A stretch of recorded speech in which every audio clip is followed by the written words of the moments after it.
about.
Do your thing, 4. I've got you 6.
Don't stress, bud. I'll buy you whatever time you need to get the job done.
How many robots does one dude need?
Free the sound waves, free the people.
Let me take that off your blood-soaked hands. I am always this pretty, yes?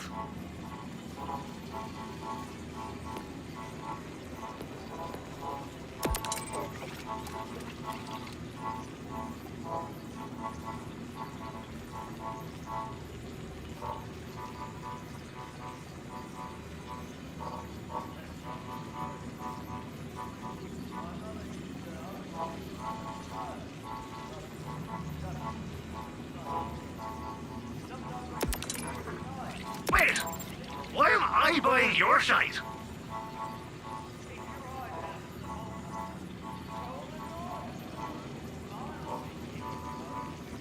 Not sure what I'll do with it. Fuck! You're taking all me money! Sucker! What? I mean... the smell of this thing! Where were you keeping it? Not sure what I'll do with it. You drive a hard bargain. That'll keep the bodies at bay? Wait! Why am I buying your shite? Sucker! What? I mean, you drive a hard bargain. To think I'd almost forgotten what joy felt like.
Get the little disorders in order.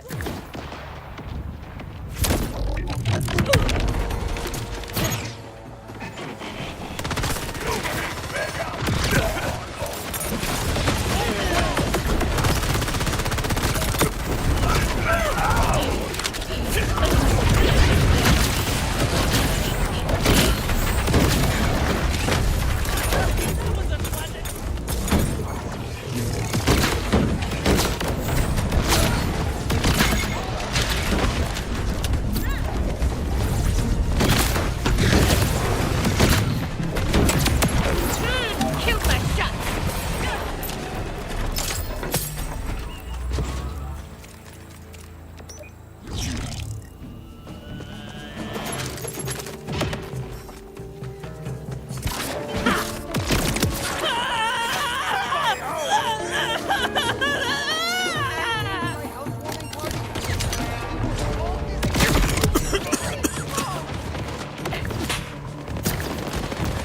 I hope you like it, right?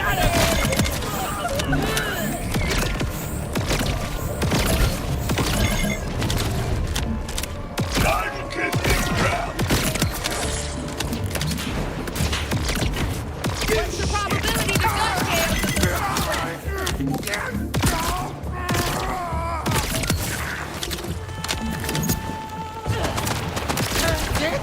That's all you got?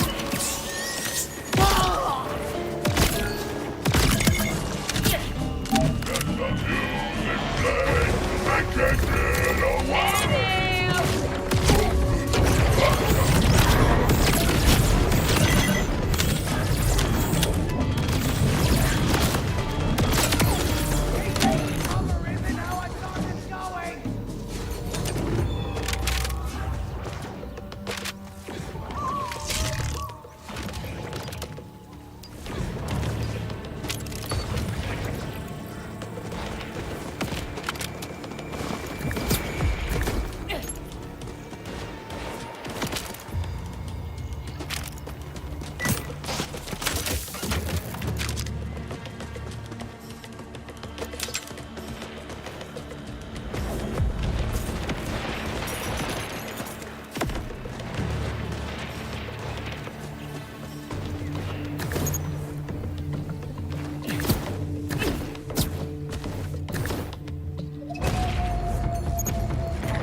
The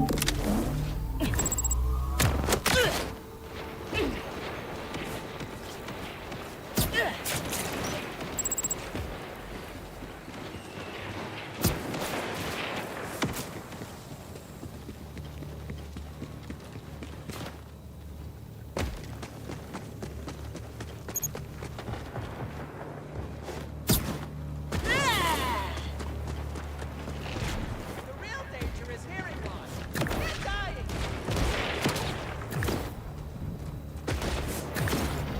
Hope you like Nate!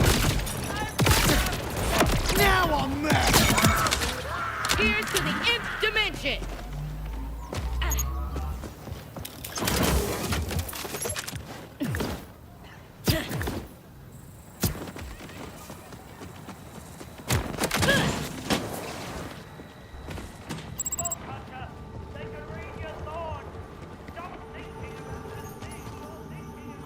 Ooh, what if it's sentient? Are you sentient? Blink twice if you understand. Wait, you don't have eyes.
Do your thing, 4. I've got your 6.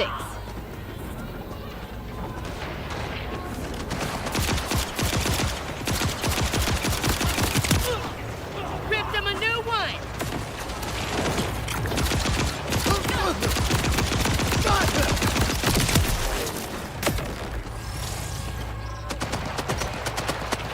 You little shit!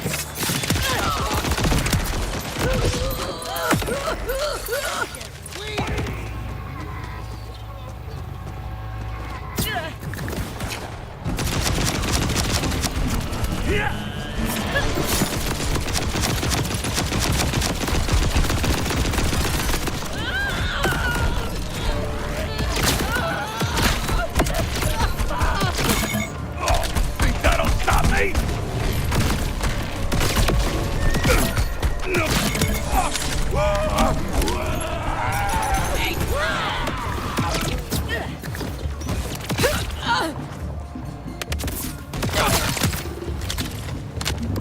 Not so scary without their commander.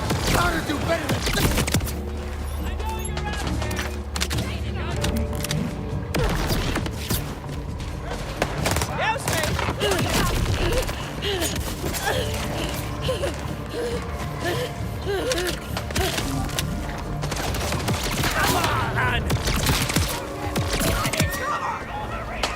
Can't get taken out by a punk. Have one of mine.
If my meds didn't work, someone would have stopped me by now.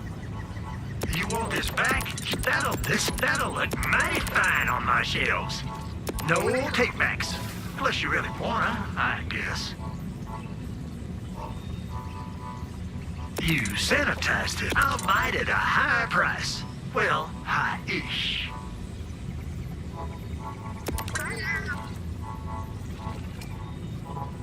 Shit, I can get some use out of this yet.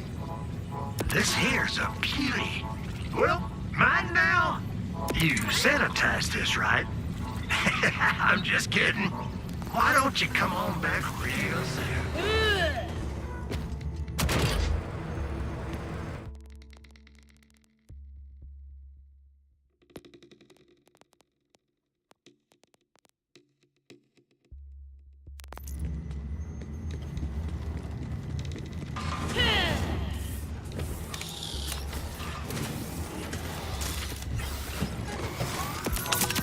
For sale, baby shield, never worn. Thanks for stopping by. Dance with the gal pal.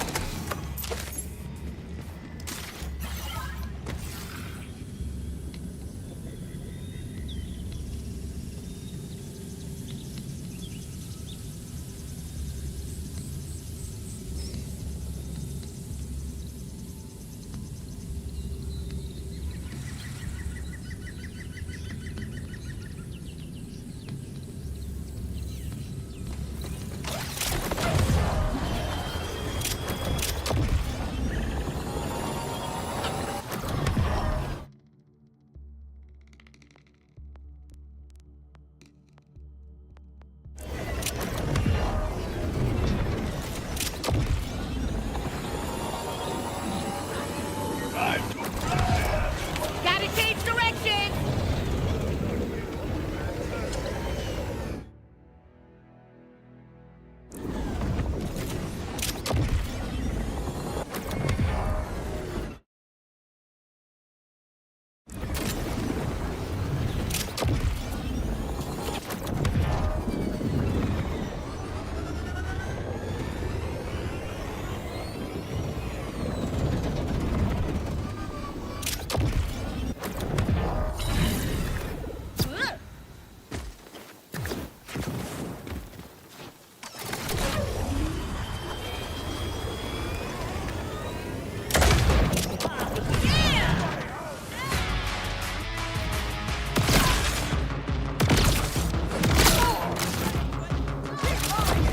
What do you have against quality vehicles?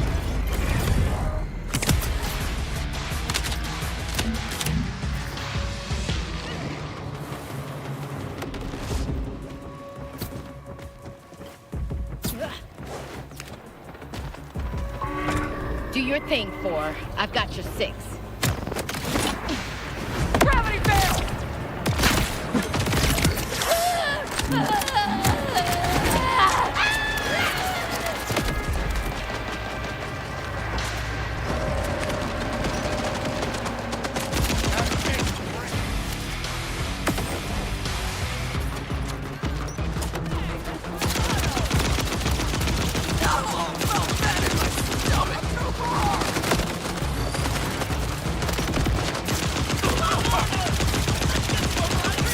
Hey, what's this?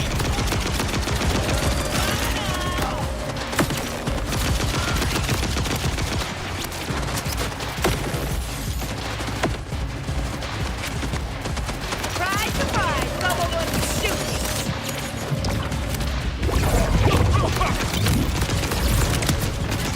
Radioactive. Mine is protection part. Now.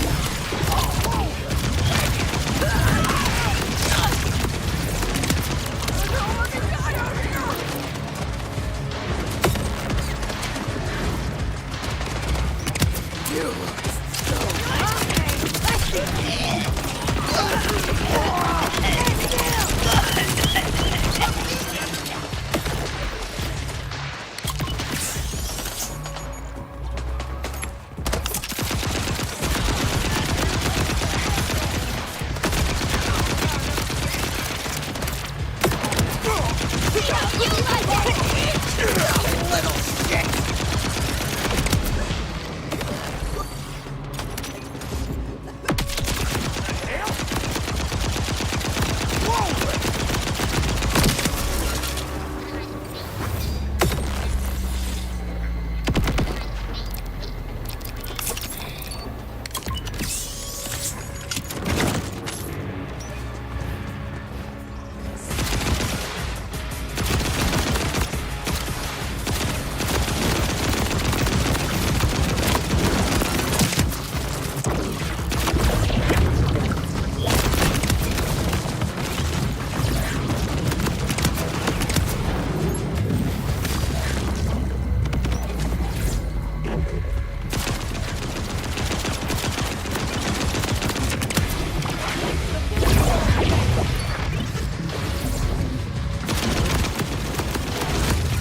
Free the sound waves, free the people.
Don't waste my time today!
I'm a pro at killing Rippers.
somebody maybe not psychotic. Could you do me a favor and let me out of here? Hell's bells, there's still rippers about. Please, get rid of them so we can talk.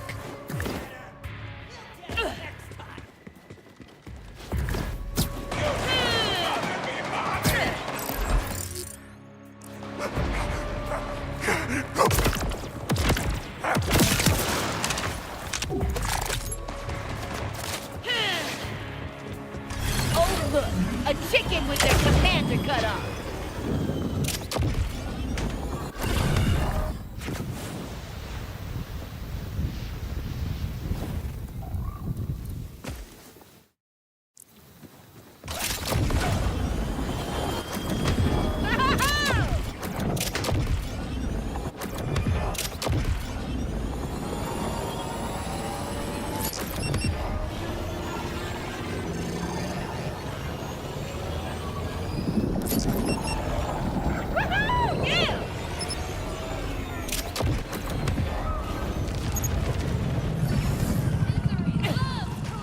I'm seeing someone you guys might want to shoot.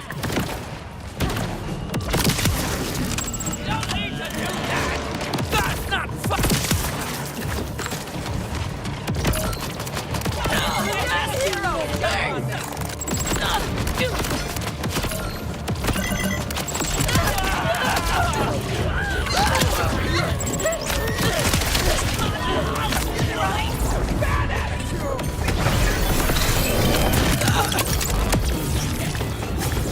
Express delivery for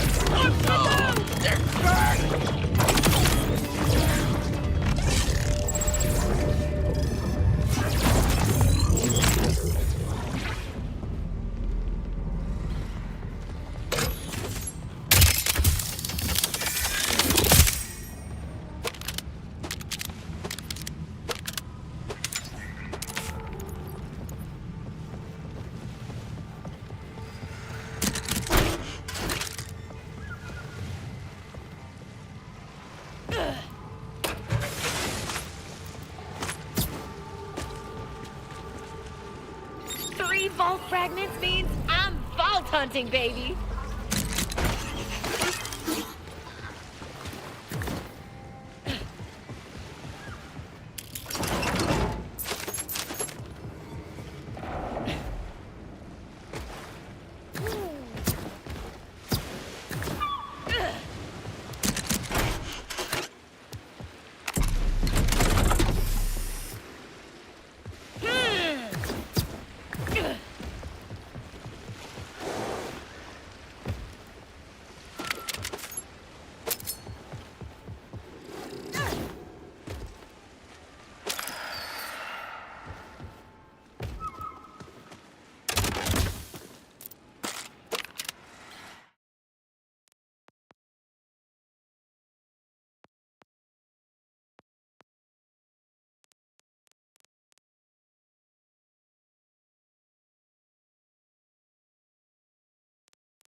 You're a discerning one.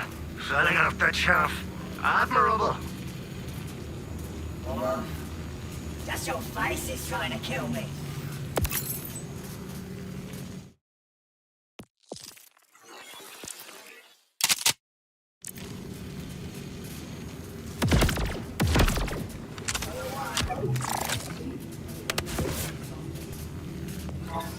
Tips welcome. Money, not advice.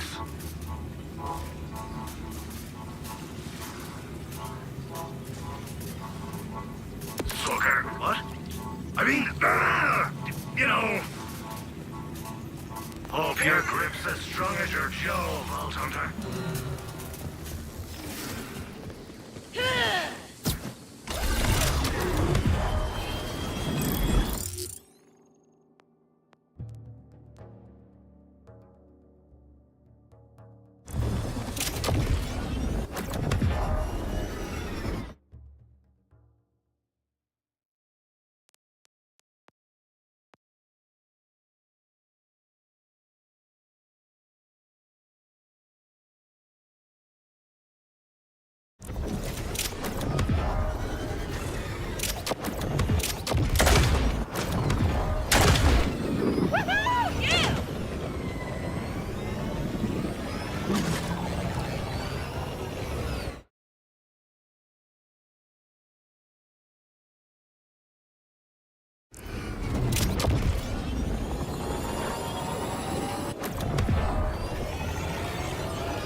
Science Ripper. Can't help myself. Let's pop some nuggets. My machine is such a triumph. I want to cure all the Rippers. Please, find some nearby and invite them over to taste the Scarlet Cure.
unlocking a mystery and opening the door to new information.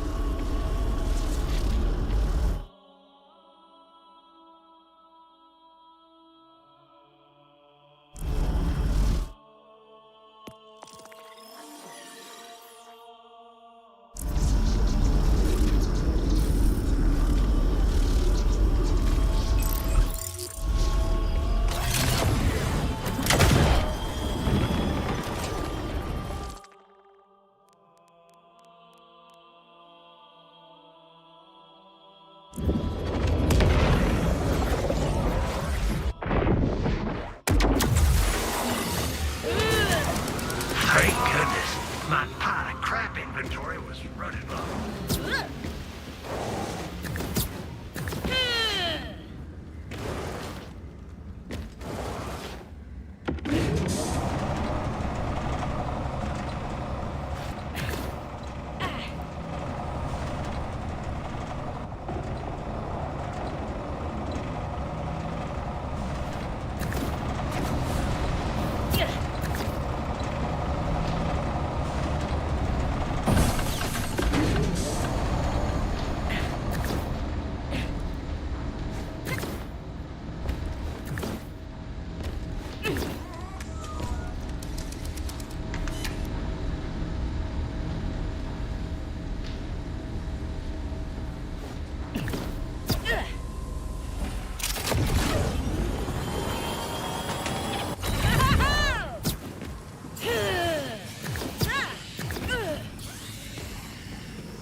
So, another hunter seeks the power of the vaults. This shall suffice, if you're so eager for the end.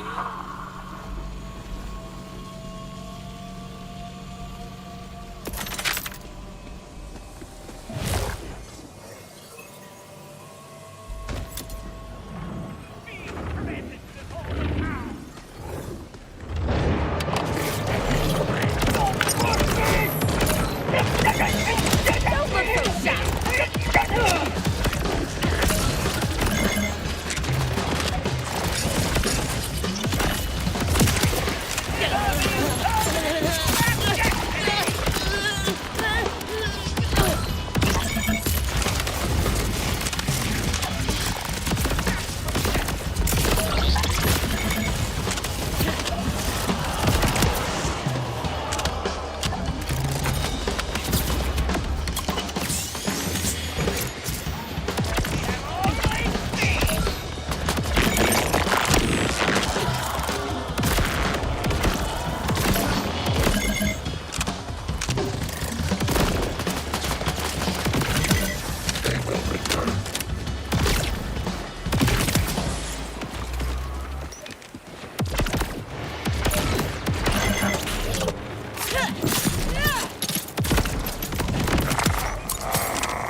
Another shot for another shot!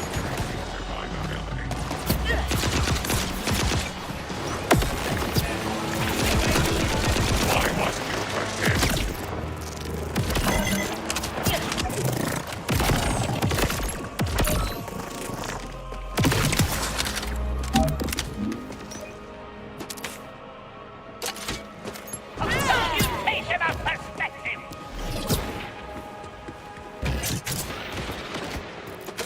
To the safety of certitude!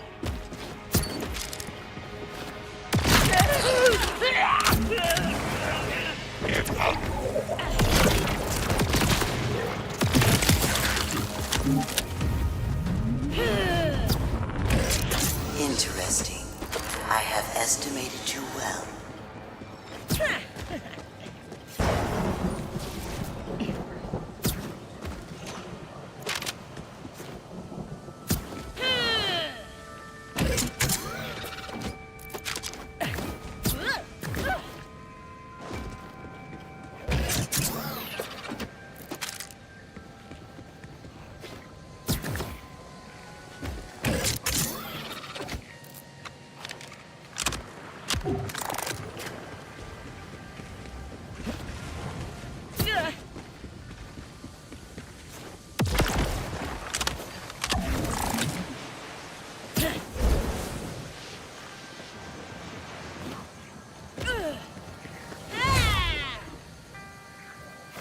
Call me guardian.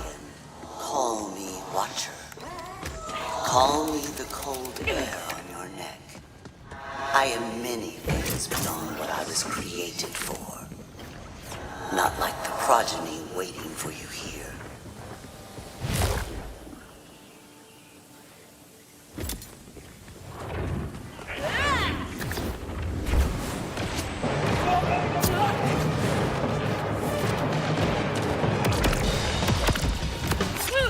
I hope you like surprises!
Guardian. A mistranslation. A noun implying a verb, implying no other verbs. One may watch without merely watching.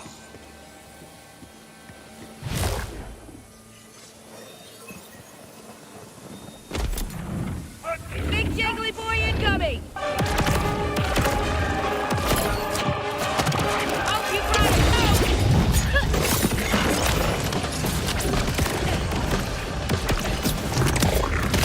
Everyone's weakness is dead!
Gotta reprogram those bots sometime.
Thought I'd go down that easy?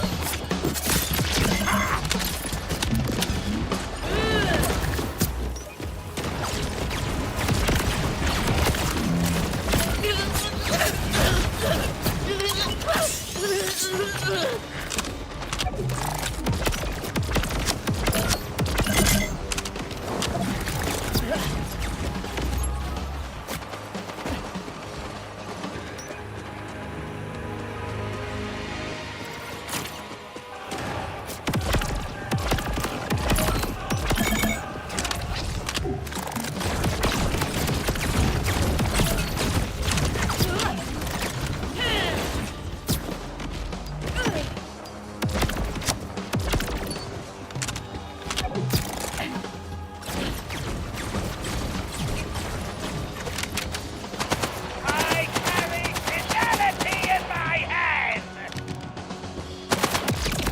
Fight something! Your test will have to wait till I recover! Icing them out!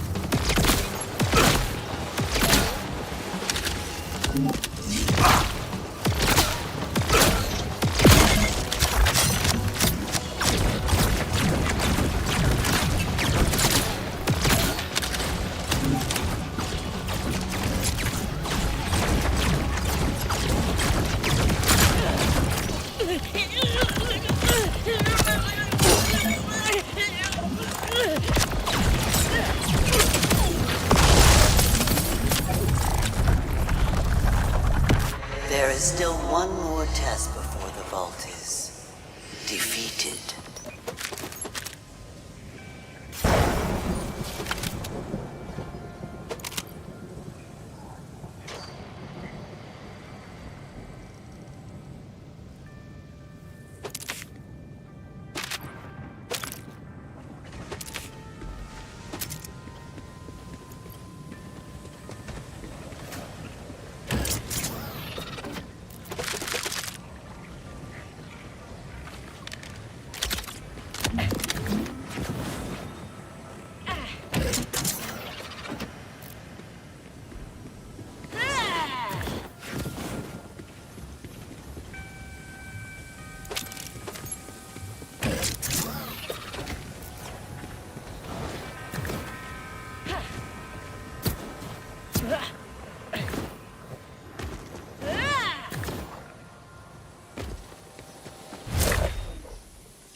What use is a guardian?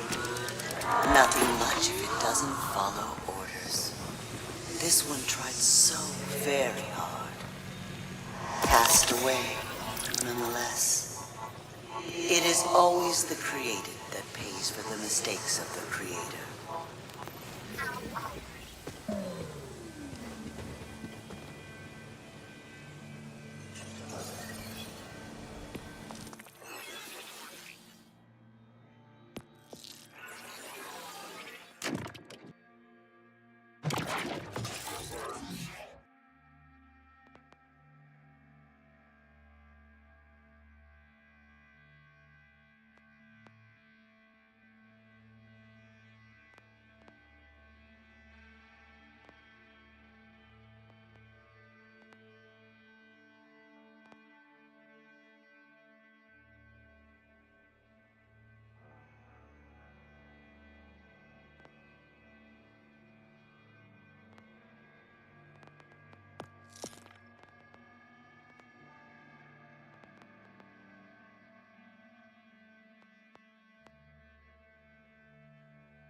This one was witness to your beginning. Now, to watch you at your end.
Recalculate.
Investigators looking into the collapse of the Champlain Tower South condominium in Surfside, Florida, near Miami, gave an informational meeting where they showed us new computer enhancements that they have, as well as shocking new evidence of pre-existing damage. Investigators gave us evidence showing that this building had a lot more damage than anybody had previously thought, and this building was screaming out for help. In addition to analyzing the evidence that was given to us by investigators, I also want to answer the question, how was this building able to stand there for 40 years before collapsing? And how is it that a pool deck is able to pull down an entire building with it? And what could have been done to prevent this? I will now present several observations of distress prior to the collapse of the tower that took place across the pool deck, the street level parking deck, and the garage. Malfunction of a sliding glass door at the northern edge of the pool deck that took place approximately 1 month before the June 24 failure. Visually obvious cracking in a planter wall and planter box, and the sagging of a pool deck slab that took place in the weeks before the failure. A water leak through the street level parking deck slab into the parking garage that took place in the hours before the failure, and the collapse of a portion of the southern privacy wall and the street level parking deck that took place just moments before the CTS tower collapsed. Now, she's going to talk about this malfunctioning sliding glass door. And this was mentioned in passing in a newspaper article, like right after the collapse. But this is the first time you're seeing real details on what was going on. Approximately 1 month before collapse, several eyewitnesses shared that a sliding glass door located adjacent to the northern edge of the pool deck and exactly over an identified construction joint broke twice within a span of a few weeks and became partially inoperable. The eyewitness shared that the sliding glass door came off of its track and was only partially operable following the initiating damaging event. The upper right-hand image is a photo of the pool deck taken several months before the failure of June 24, but showing the sliding glass door that suffered damage later on and outlined in orange. The image in the lower right-hand side is a photo of the same sliding glass door taken from the interior of the apartment several months before the collapse of CTS. The yellow annotations in the lower right-hand image are from interviews with eyewitnesses familiar with the damage to the door. The yellow arrow indicates the eastern portion of the sliding glass door, which remained functional after experiencing damage twice within a span of a few weeks. The yellow circle denotes the western portion of the sliding glass door, which did become stuck in a nearly closed position and cannot be used for approximately 1 month before the collapse of the building. Now, this sliding glass door, and what makes this so important, is this belongs to Sarah Nair, and she was in a lot of the earlier interviews with the news, but her unit is 111. And here I'm showing you a much clearer shot of it across the pool deck so you can see exactly where they're talking about. And this is in that now famous 111 stack. You've probably heard that mentioned numerous times. So that's all of these units, 111, 211. The Ring camera was in 711, because this is the area where most of the action happened before the collapse. And about a half hour before the collapse, just after 1 a.m., Sarah Nair was noticing all of these noises and banging sounds, and she wanted to find out what was the cause of it at 1 a.m. So she grabbed her kids, runs out to the security guard, tells them to call 911, and so that is the very first 911 call that comes in 4 minutes before the building collapsed. So that was her sliding glass door. Now, this issue with the sliding glass door, it really should have been a big red flag here. Now, I know it's Monday morning quarterbacking now, but I am hoping that property managers going forward will learn from something like this. And you should know that a sliding glass door doesn't just stop working. They don't just go from not closing the next day. That's why this is a red flag. So I have a lot of experience with this because even my own sliding glass doors have done this. And I've done a lot of condo flip projects, and I always bring in a sliding glass door guy to repair the bearings. So what happens is your sliding glass doors, they degrade slowly over time, like maybe over a couple of years. So it might get a little more resistance there when you're trying to close it. Your rollers at the bottom with the bearings, they start getting dirty and filled with dust and everything, and they'll start dragging a little bit. Sometimes you might have to lift up and get it over, but you can still close. So what happens is that little metal track along the bottom of your slider, it will start to get pitted and out of smooth. It gets very rough. And so now you have to pay extra money for them to put another little sliver of metal over that, like a track encasement, to give you another smooth ride again. But the thing is, the doors do not just go from working today to failing tomorrow where you can't even close it. So the reason why that door was stuck was because the structure is moving slightly like this, and it's now impinged the movement. So that should have been the flag right there. During the Zoom call, NIST presenter Judith Matrani Razor produced this slide that I want you to take a look at. It was some eye-opening information here. The turquoise lines are annotations by our team of known repaired cracks in the ceiling of CTS Garage. This is the first time we're showing you this image. The orange rectangle in the 3D model of the building shown in the upper left-hand side denotes the area where this photo was approximately taken in the garage. So for about the past year or so, every time NIST gave us an update, they were always talking about this column, you know, K13.1 that sits out there on the pool deck, and they keep showing us these pool deck pictures, but they never show you what's below it. So now I'm going to take us inside the garage down below, and we're going to look at it from underneath, and we're going to try to figure out what kind of damage was there and how could this have gotten past everybody? Why didn't anybody see it? Now, those of you who follow my channel, you remember that back in 2021, I made that chart for you where I showed you some of the damage on the roof of the garage there inside underneath the pool deck. And you recall that now famous video shot by our friend Fiorella, who shot this video on her cell phone as she was walking around inside the garage there. She had gone there to look at a unit to purchase and was trying to find the parking space for the unit so she could see where it is located. But then walking through the garage there, she took a certain pathway there, and I looked at all of the damage I could see on the roof from her video, and based on that, I created this chart that you might recall and showed it on several videos so far. But anyway, what NIST showed us on this new picture in this Zoom call on this update was something that we had never seen before, because it was based on all of their research and witness interviews and other videos and other photographs. They were able to piece together where all of the damaged and repaired areas were, and there's many more than we ever expected here, certainly more than even my chart. So let me show you this overlay that I made where I took their picture that they released, and I'm going to overlay it over my chart that I made a few years ago. So I would just want to show you Fiorella's video again here so we can get a much clearer view of where we're at. This is the south wall of the complex right here. She's pointed between spaces 50 to 52. And now she's panned the camera around to the west, and that's where Collins Avenue would be right here above, of course, up on the street level.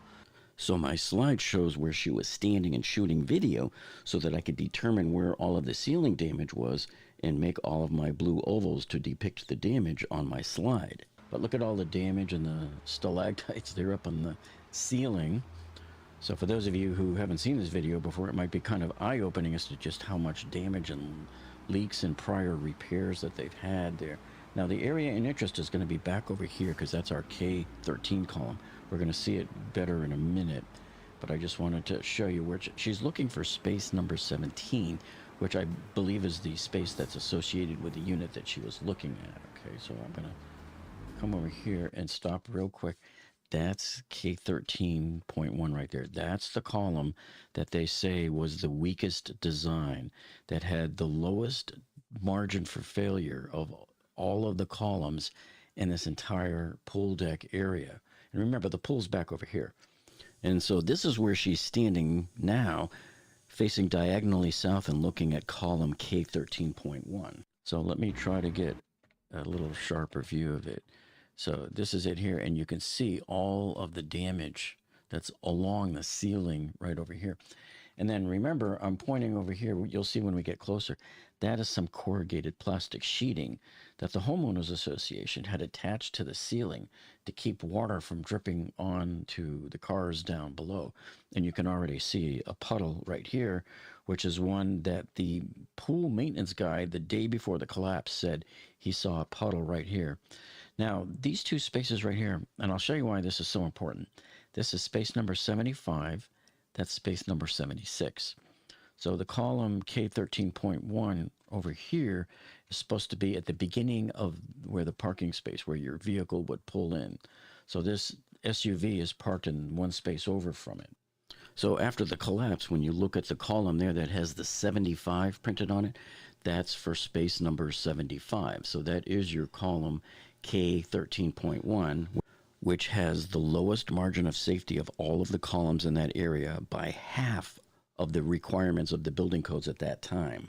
So if we come back over here, and I've overlaid their picture over my chart that I made a few years ago of the garage, where you can see all of the damaged spots that I had pointed out on the ceiling, and I charted them here on this chart. And so as you look, NIST right here is pointing to this column K13, and you can easily see this is the area that has the most amount of concentrated damage and repairs and cracks that have been fixed. Look how much damage there is on their blue lines there compared to my blue ovals. So Fiorella, and I'll show you where she's standing here when she was shooting this. Let me put it right back here again. See, there's that space 75 and 76 that I showed you. That dark SUV is parked right here in space number 74. So she's standing right here looking this way. And there's that corrugated sheet plastic that I pointed out. And it's right directly over the driveway and then the ramp leading outside the garage. And Sarah Neer's apartment, number 111, was right here. This is the one where that sliding glass door was located, right in this spot. So you can see everything is tied to this spot. And I'll show you where these two columns are because you're going to see them in a second. Her friend is walking along there, and let me just come right up behind him. So he is now standing in space number 74. This is space 75 and 76. There's the column here. And let's see if we can get a better, I don't know if there's going to be a better view. Now she keeps pinning the camera back.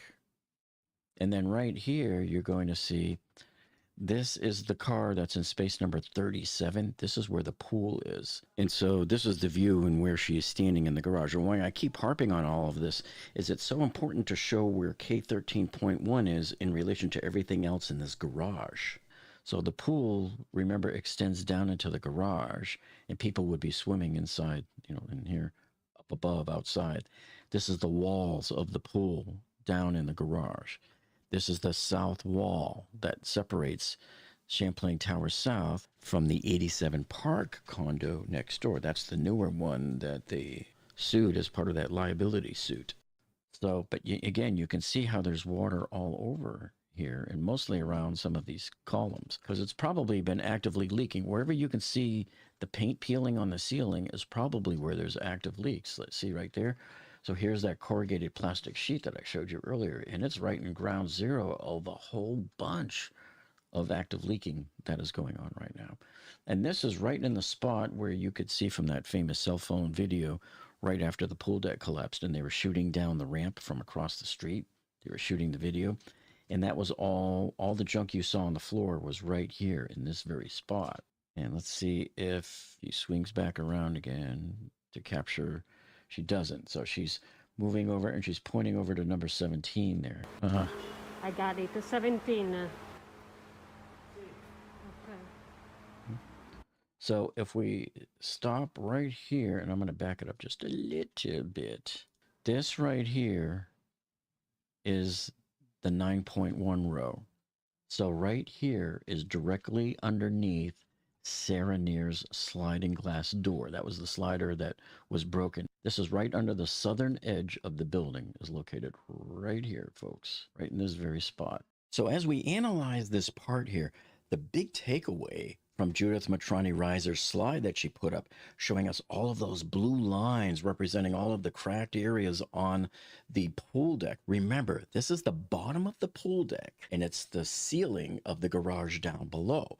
So it had so many cracks that when combined with the 50% design understrength of the columns and slabs in that area, and the misplaced reinforcements within the concrete by the contractor when it was built. Yeah, we all think it's a miracle that the building stood for 40 years, but this building had been screaming out for God knows how long. Remember, this garage video was shot 1 year before the collapse, too, and you could already see those puddles of water all over in the place from the leaks. So Judith's slide from NIST clearly shows that there was a lot more damage on that garage ceiling than even I thought, you thought, or anybody thought even a few years ago. There was a lot more damage than anybody ever knew there was. And unfortunately, nobody knew to determine that this was a sign that the building was crying out for help. In early June 2021, just 3 weeks before the failure of Champlain Tower South, severe distress was noted in audiovisual data and by eyewitnesses of a masonry planter wall and planter box supported on the pool deck. The photo in the upper right-hand side shows the distress that was noticed 3 weeks before the building collapsed, including a long horizontal crack in the planter wall, identified here with an orange arrow. An enlargement of this portion of this planter just below shows the severe distress and displacement where the planter wall meets the planter box. Our team collected another photo of the same planter taken in April of 2020, roughly 14 months before the June 2021 photo, which shows no distress. Now, she didn't show this photo, but this is what they were talking about. So in June 2021, when you see the bottom photo there, this was taken by, I believe, an employee of the Morabito engineering firm who probably should have gone down into the garage below to see if there was any displacement in the ceiling. Therefore, something happened between April of 2020 and early June 2021. Glenn shared in our June update that the slab column connection at the intersection of the two dashed lines in the upper right-hand image, or at grid line K13.1, has one of the lowest calculated margins against failure in our analysis to date. Approximately 3 weeks, and then again 1 week before collapse, an eyewitness described the gate between the pool deck and street level parking becoming jammed and unusable. The image on the upper right-hand side shows the gate between the pool deck and the street level parking deck, taken several years before the collapse and before any damage was observed to the gate. The image in the lower left-hand side shows an artistic rendering of the observations made by an eyewitness. The eyewitness reported that several weeks before the collapse, this gate jammed and cannot be opened. At the same time, the northern portion of the gate shifted down vertically relative to the southern portion by less than half an inch. The eyewitness reported that the same gate suffered a more significant vertical displacement downward approximately 1 week before the collapse of CTS.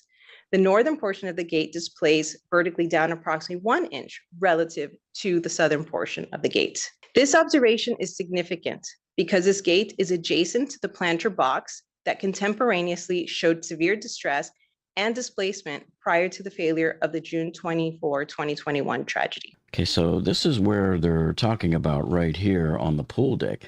So K13.1, that column is right here next to this wastebasket, like just in the beginning of the bush over here. That gate is right here, not even, 10, 12 feet away at the most? It was this rightmost gate, the northern gate. 1 month before was okay. 3 weeks before, it was down a half an inch. And 1 week before, it was down 1 inch. And of course, we all know that around 3 weeks before is when they had that famous long crack appear down this wall right here, as you can see here in these photos that showed where there was a definite, probably 2.5 inch drop in the slab. So what this really means, folks, is that the slab, the pool slab there at that point was sagging, because it was enough to sag down a half inch, and that drags the northern part of the gate down with it. It's kind of doing like this, you see. So that should have been a warning sign. Now, unfortunately, who could have known these types of things? But at least now in hindsight, and this can be taught to people and engineers and property managers going forward, we know to look for these things. Now, to give you a good approximation of what this gate should have looked like, this is the closest simulation you'll ever see. I took these two pictures at the Champlain Towers North condominium, which is the sister tower about a block north of this, and they have almost exactly the same floor plan. And so there's their gate at the pool, and that's what it should have looked like. Within 24 hours of the collapse, one eyewitness described a leak in the garage ceiling, roughly in the area highlighted here, that got progressively worse as the night went on. The eyewitness described the water leak as a drip approximately 9 hours before the collapse, and the same eyewitness described the water drip turning into a water faucet just a few hours before the collapse of the building. And I'll tell you, man, I would have given anything for any of these witnesses the night of the collapse who were down in the garage and saw leaking coming down, would have given anything to see photographs there, because it was this close to breaking through and doing that punching shear. The image on the upper right-hand side is the same aerial image I showed earlier with the garage ceiling cracks annotated in turquoise, the construction joints annotated with pink lines, and the key pool deck and street level parking deck observations annotated with purple dots, and the location of this garage ceiling leak highlighted with a purple oval. The lower image is a drawing, not to scale, from the interview with the eyewitness, where the approximate location of the leak is shown with the red line and black circle, and where the exact observation is captured with a digital yellow sticky note. Now, as it turns out, I was able to get a very good crystal clear screenshot here from Fiorella's walkthrough video of the garage, and this is the area where they're talking about. So this white SUV over here is over space 45, is the area where they saw the leak. Now, we don't know how approximate it was or whether it would even be visible here, because there are so many stalactites of paint here dripping from the ceiling. Now, what does this mean? This means that they cosmetically attempted to paint at some point here, and probably without primer too, I would add. And so what you're seeing here is this peeling of that paint because of the moisture that's dripping down out of this ceiling or roof of the garage, which, remember, this is the bottom side at this point here. This is the bottom side of underneath the driveway of the covered parking part that's up on the top. So we really can't see what's going on over here. According to them, the crack or whatever it was that he saw, the big leak, was over here in this area. But seeing all of these stalactites, it's not all that surprising that he saw that in this area. Within 1 minute of the Eastern Tower collapsing, we have footage from 2 cameras that together confirm that a portion of the south privacy wall, shown here in green, collapsed prior to the tower collapsing. In previous advisory committee meetings and in our June video update, we shared that footage from the beach access walkway and south face cameras shown in the upper right-hand side confirm that the south portion of the street level parking deck collapsed at least 39 seconds before the tower collapsed. We have been able to collect from interviews, audiovisual data, and building records that there were many events of distress occurring across the pool deck and the street level parking decks for days, weeks, a month, and even years before the collapse of Champlain Tower South. These early signs of distress were all concentrated in the pool deck and street level parking deck area, with much concentration near previously repaired cracks and along construction joints. Glenn will describe in more detail how construction joints in the pool deck that were improperly constructed could contribute to this distress.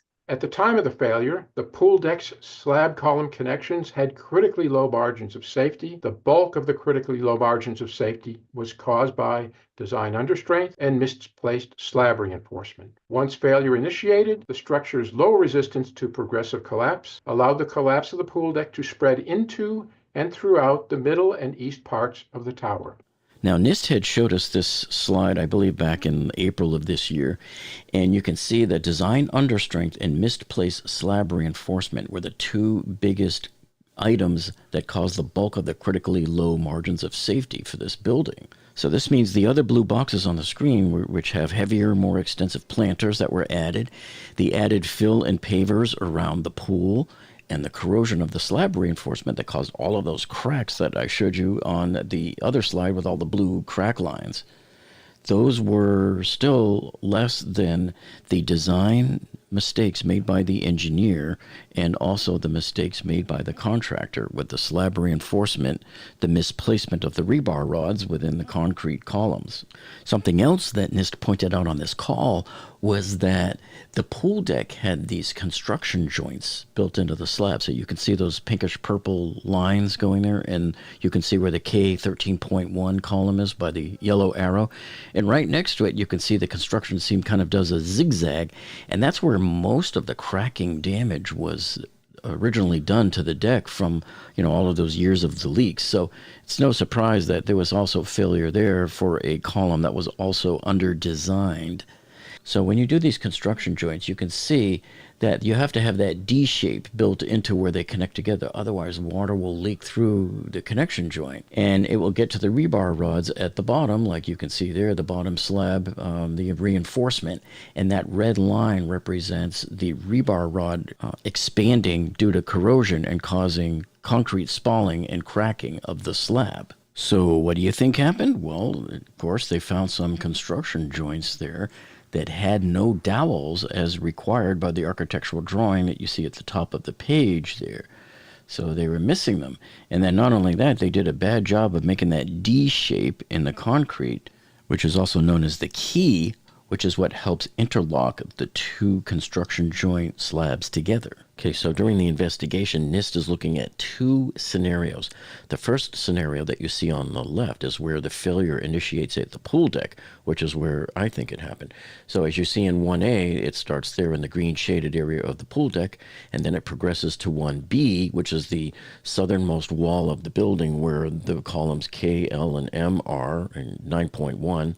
And then from there, it progresses to the center of the building and takes that whole building down. And then it progresses east to the east part that was left standing by itself that eventually fell down a few seconds later. Now, another scenario that was a popular theory by a lot of people that NIST has drifted away from since June was about the water that used to collect at the bottom of the columns in the garage floor, like we saw in numerous spots on Fiorella's garage walkthrough video.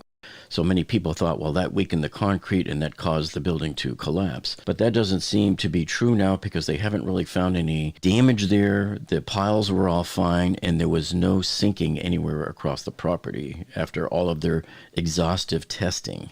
Now, NIST investigators did find that the columns along the southern edge of the building, right where the pool slab steps up to the lobby level, was problematic in the fact that the lap splices in the reinforcement rebar were not up to code, and so many people figured, well, maybe that's what caused the collapse. But it turns out there wasn't enough wrong there to initiate a collapse, even though it did slightly weaken the columns. And if you compare the left image to the right image here, the column you see on the left is L9.1 on the southern edge of the building, and the other column is L8, which is one row over, and look at the difference in the lap splicing. So based on their recent work, just even since June, NIST does not think that the failure started in any of these tower basement columns. And so those four red ones there are the southernmost border of the building at row 9.1. And the yellow columns there are the row 8, which is the next row over, which would be the most suspicious columns, but none of them have generated any problems that they can see. Another important distinction that NIST is now making is that first level pool slab where it steps up into the first level lobby is no longer considered to be an initiation point of the collapse. Even though it had some kind of, weak points about it, it was not enough to initiate a collapse. And this is based on the testing that they did. And as you can see in the two bottom photos where they duplicated this whole step-up slab and duplicated the forces and characterized the failure modes here. So at the university, they had completely duplicated that pool lobby slab connection and ran their tests on it to see whether pulling it apart there would cause any kind of initiation or a propagation of an existing initiation of the collapse. So this is a very important distinction that you need to make here. You need to understand the difference. So what they're saying is even though it did not initiate the collapse, the components here and the way these columns were constructed here with that step-up pool slab made it such that the building was weak enough that it had not much resistance at all to propagation of the collapse once it had already started, once it had initiated in another spot, probably about 20, 30 feet away. They also showed us some new computer enhancements that they just recently made to the security camera footage of the collapse. As you can see on the right, it actually looks a lot brighter and easier to see exactly what was going on than we've been. This is the inspiration I needed. It's time. It's time. It's happening.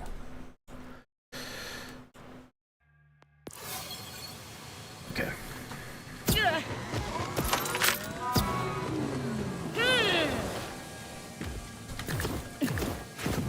Whoa.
Oh, that's not good.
Serve. We have need of vault hunters, and you have need of the vaults and their power.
I feel stronger.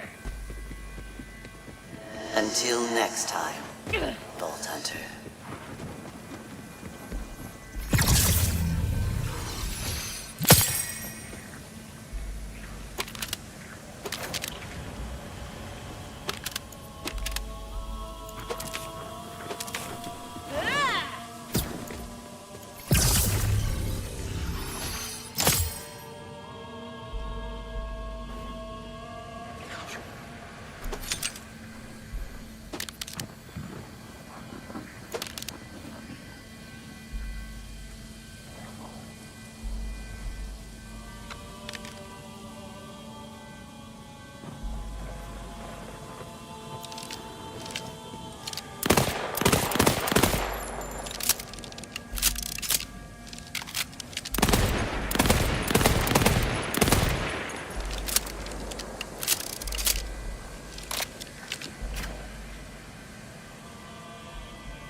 been able to see before. Because of this computer enhancement, we're able to see, as you can tell in the middle and right pictures, look how the central part of the building is collapsing down next to column M on the right side of it.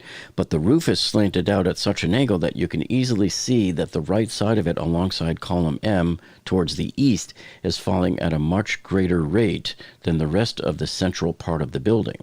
And then further enhancements, if you look at the picture on the upper left, see that black number 7? It looks like a number 7 on the roof there. That's the penthouse roof falling as they showed in the image. And then in the second set over in the middle of the page, you can see there that you had the roof was exposed back to grid line 4. So now you can see columns K4 and L4 poking up, indicating that it looks to me like the roof had just done it like a punching shear once the collapse had initiated. And then on the far right, you can see how that black rectangle there kind of represents the part of the roof beyond the penthouse, which proves that that was the last part of the roof to fall down. As we analyze this overview shot, this bird's eye view shot after the collapse, and here's you can see all of the different stories of the different patios that had landed on the pile when it was all said and done. Here's the line of the planters that was along the pool deck right in front of the units there. And so Sarah Nair's apartment number 111 would have been like right around this spot here with the busted sliding glass door that wasn't opening right. So, and then here is the K13.1 column where they now think that the collapse of the pool deck initiated and then it progressed into the building, taking out the columns that were here. All of those columns, by the way, are now covered because the southern wall of the building was right along this area here, somewhere in here. So you can't even see where any of these columns were. Anyway, but we know based on the photographs that the 111 stack is right in this area here, the 11 stack of condos. When you zero in, you can see here's all of the columns that survived. And then, of course, here's K13.1 poking up right by the planter. And then there's a close-up shot of it right here where you can see, you know, the garage is right down below it in that space. And it was just a standard punching shear of the slab right here on this column. Now, a lot of people have been asking me for years now, how is it that the one part of the building collapsed and took down the east tower with it? And then how come the west part survived and didn't seem to be bothered at all by this collapse? In fact, when you look at photographs that were taken the next day, it's like the building was right there and it just got sheared right through and it almost looks like a dollhouse. So how did that part survive? Is staring you right in the face. Let's take a look. So here I made a screenshot. Here's the poles on the second floor, third floor, and fourth floor, and the fifth floor. Well, the answer is right here. You see these massive, huge beams? They go all the way around the perimeter of this part of the building. These beams are also providing stability for that massive shear wall on the backside of the building.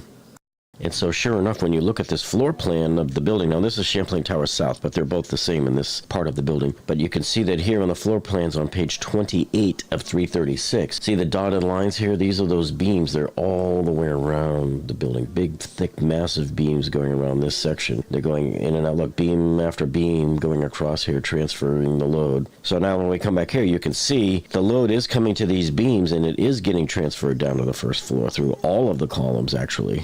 Plus, the columns are thicker, as you can see on this side of the building, than they were with those spindly columns in the pool deck that were like 12 inches wide and I think 16 at the most under the building itself that collapsed. Now we want to answer the 3 questions that I get the most frequently. Number 1, everybody always asks, okay, if there was all of these design errors and build errors in the building, how did it stand there for 40 years without collapsing? The next one that a lot of people are always commenting to me saying, I just can't get my hands around it. How is it that a pool deck collapsing is able to bring down an entire building? And then lastly, people ask, okay, what could have been done in the design to prevent this from happening in the first place? Okay, so how did it stand there for 40 years? Well, just because you design a failure into the building like this, it could fail any time from a day, a month, a year, 10 years, or 40 years, as in the case of the Champlain Tower South. So, for example, the Hyatt Regency Hotel collapse that I'm working on a video for coming up, this took place in 1981 in Kansas City at the Hyatt inside, and the 2 skyways fell down and killed over 100 people. Now, the building was about a year old and they lasted a year before coming down. Why didn't they fail any other time?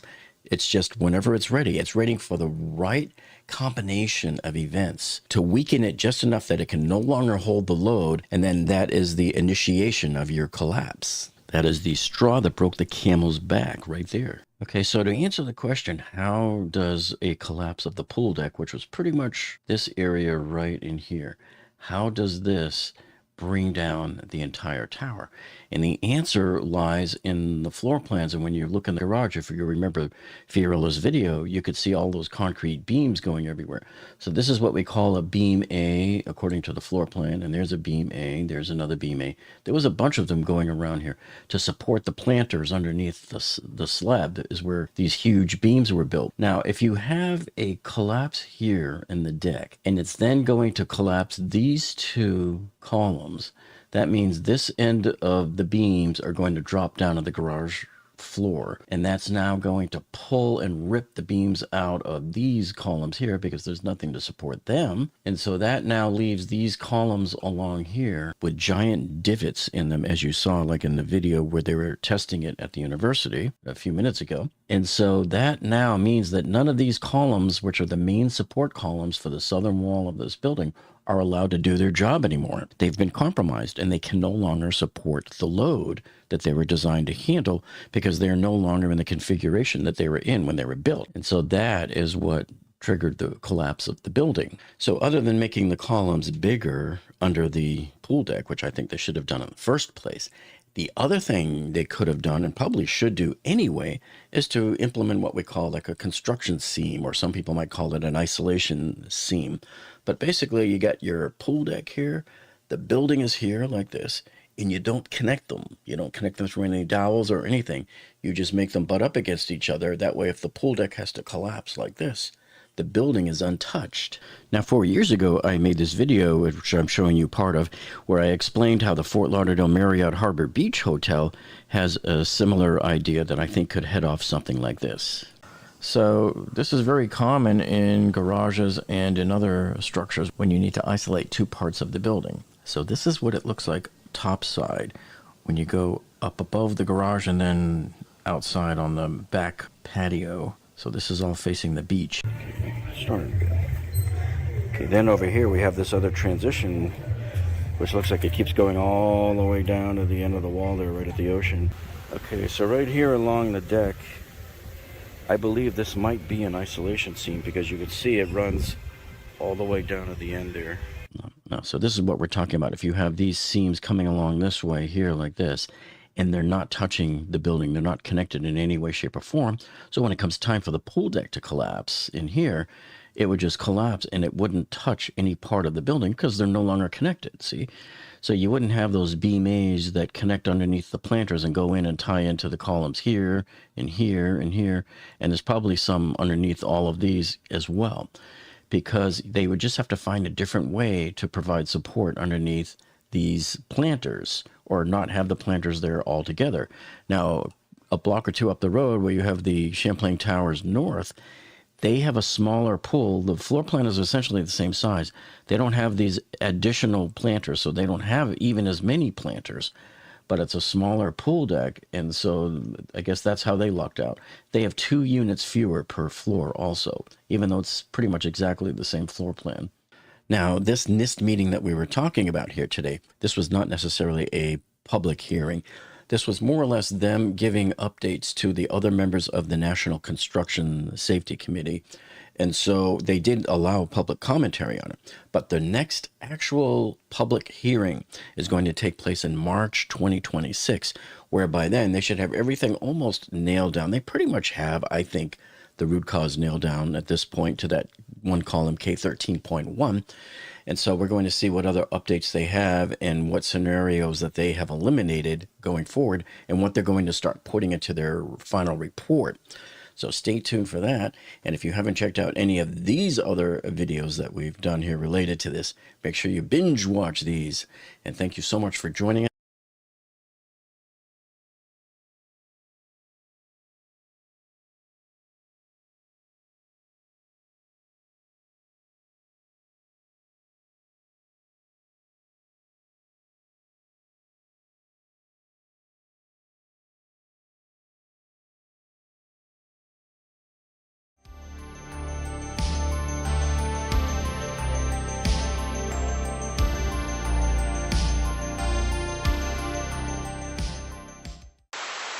So I want to straight up say, if Charlie Kirk was the thing that you were like, damn, shit's crazy. This ain't the place I recognize. You have not been paying attention at all. Like, just straight up. Charlie Kirk was not a healthcare CEO. He was not a powerful politician. And let me be 100% clear, I'm not saying this to say that it's okay when those people are murdered. My point is that those are positions of power that most people cannot relate to. He literally was a politically relevant figure. He literally had a massively astroturfed movement behind him. He was a political figure. He wasn't elected. He was a political figure. The idea of saying, like, he was just like a regular dude is fucking crazy to me.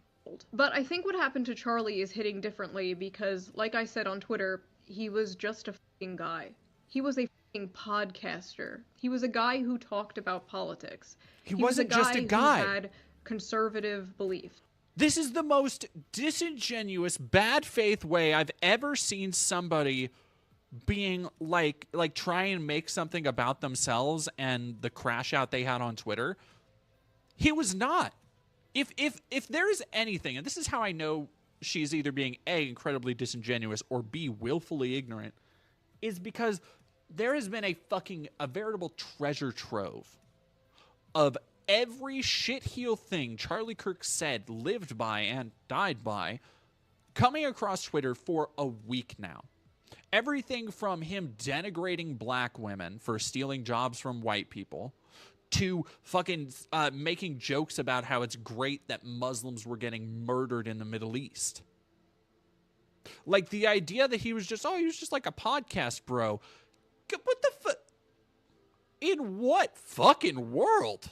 His core ideology and what he believed is the same shit like your conservative boomer uncle on Facebook. What a strange fucking comparison to make. Same thing that your conservative boomer uncle on Facebook. That is like a stereotype of somebody who's so extreme you won't interact with them. Like when people are like, yeah, no, my fucking crazy uncle. The one that nobody invites to Thanksgiving anymore because he just can't stop talking about politics. He has to make everything about fucking Trump.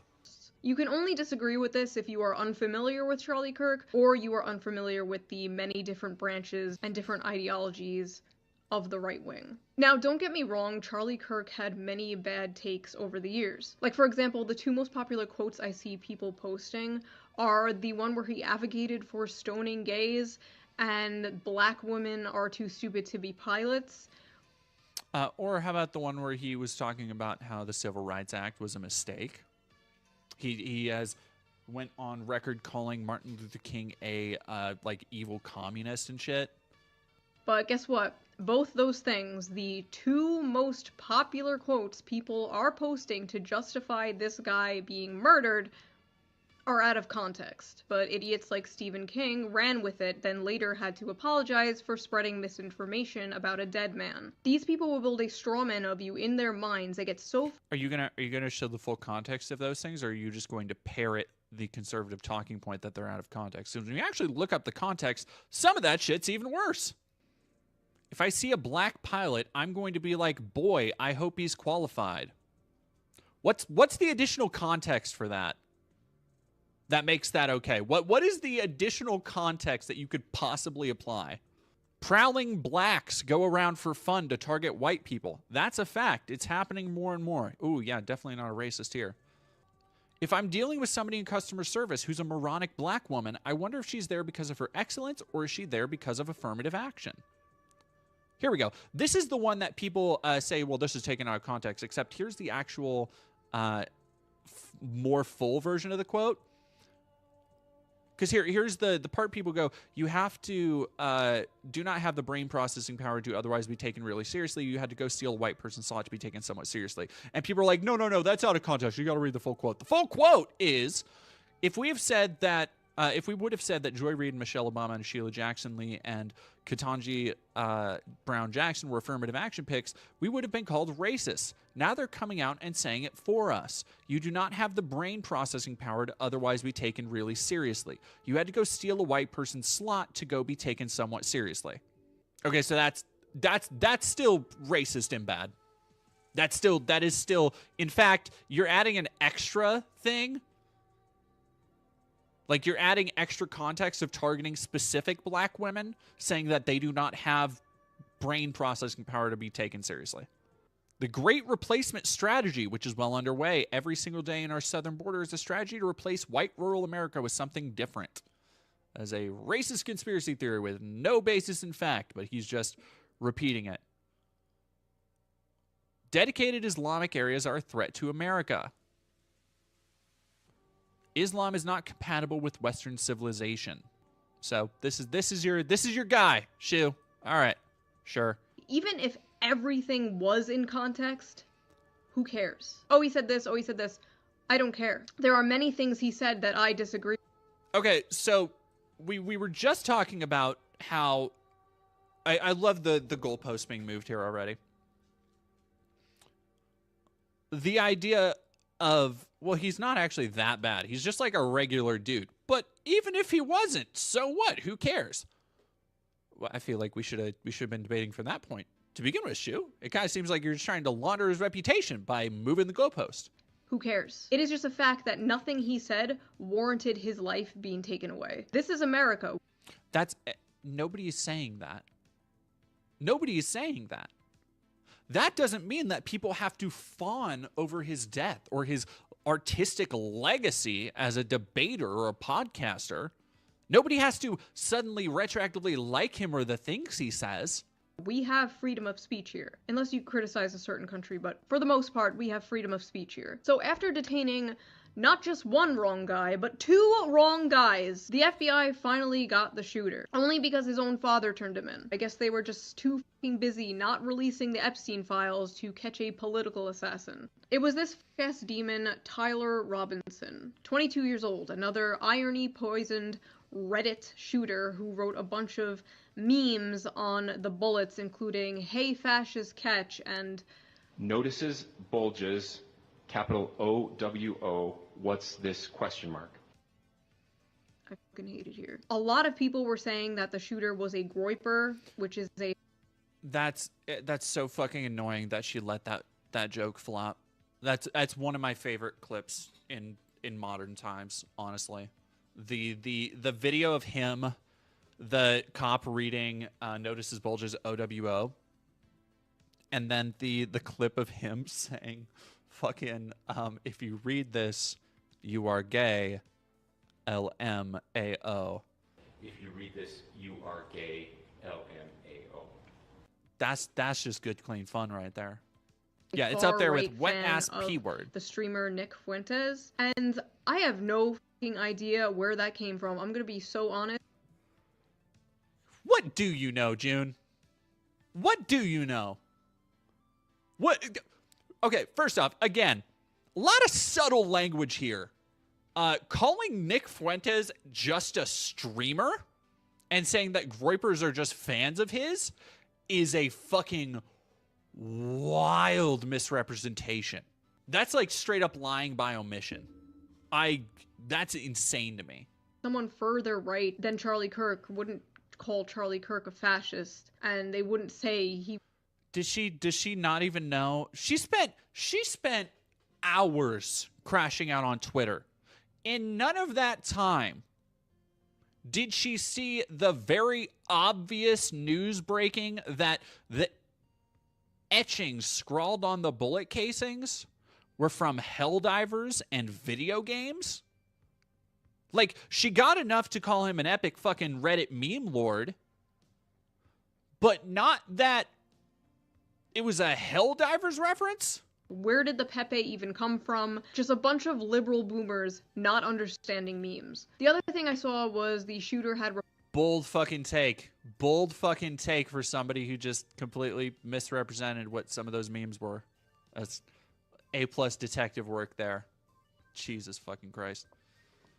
Republican parents, and therefore the shooter must be Republican, which is just funny because we all see what these people say about their Republican parents every Thanksgiving. But I guess we'll see. It's September 14th when I am recording this, so maybe more things will come out. Editor Shu here, more things came out, definitely not a groyper. At the end of the day, he could have every single one of my or your opinions. It ultimately doesn't matter. One person may have pulled the trigger, but then we saw the reaction of many. We think that... Is she really fucking saying this? She's gonna be blaming dancing TikTok libs for the death of Charlie Kirk. That like, oh, this is my why I left the left moment. Pay no attention to the fact that apparently I'm just chill. I just think Nick Fuentes is just a streamer. He's just a streamer, just a regular dude. Nothing weird to look into there. Yeah, also, these right-wing hacks have celebrated George Floyd's death. The amount of fucking... Yeah, why don't you look at the... Let's take a walk down the TikTok lane of, like, how many of these fuckers joked about George Floyd. How many Steven Crowders were out there making George Floyd reenactments and jokes and japes. How many George Floyd memes have been thrown around, weaponized towards black people? That one didn't really get you. That one didn't really get you. I wonder why. This wasn't just a bunch of fringe blue hair SJWs or whatever. They were teachers, professors, doctors, HR workers, healthcare workers. Okay, what does that tell you? Again, really think about what you're saying. How many people going about their day that are not crazy radical leftist SJWs, how many people going about their day heard this flagrant racist, which again, you kind of totally skated over the quotes. You didn't really give the full context to those quotes. I'm willing to bet you didn't give the full context because like when I showed those quotes, kind of still looked pretty bad. Kind of still looked pretty bad. Yeah. But these people knew that, especially if they're in communities of people of color, of marginalized identities. They knew who he was. They knew the hatred he spread. They probably had family members who had been radicalized down pipelines, starting with shit like Charlie Kirk.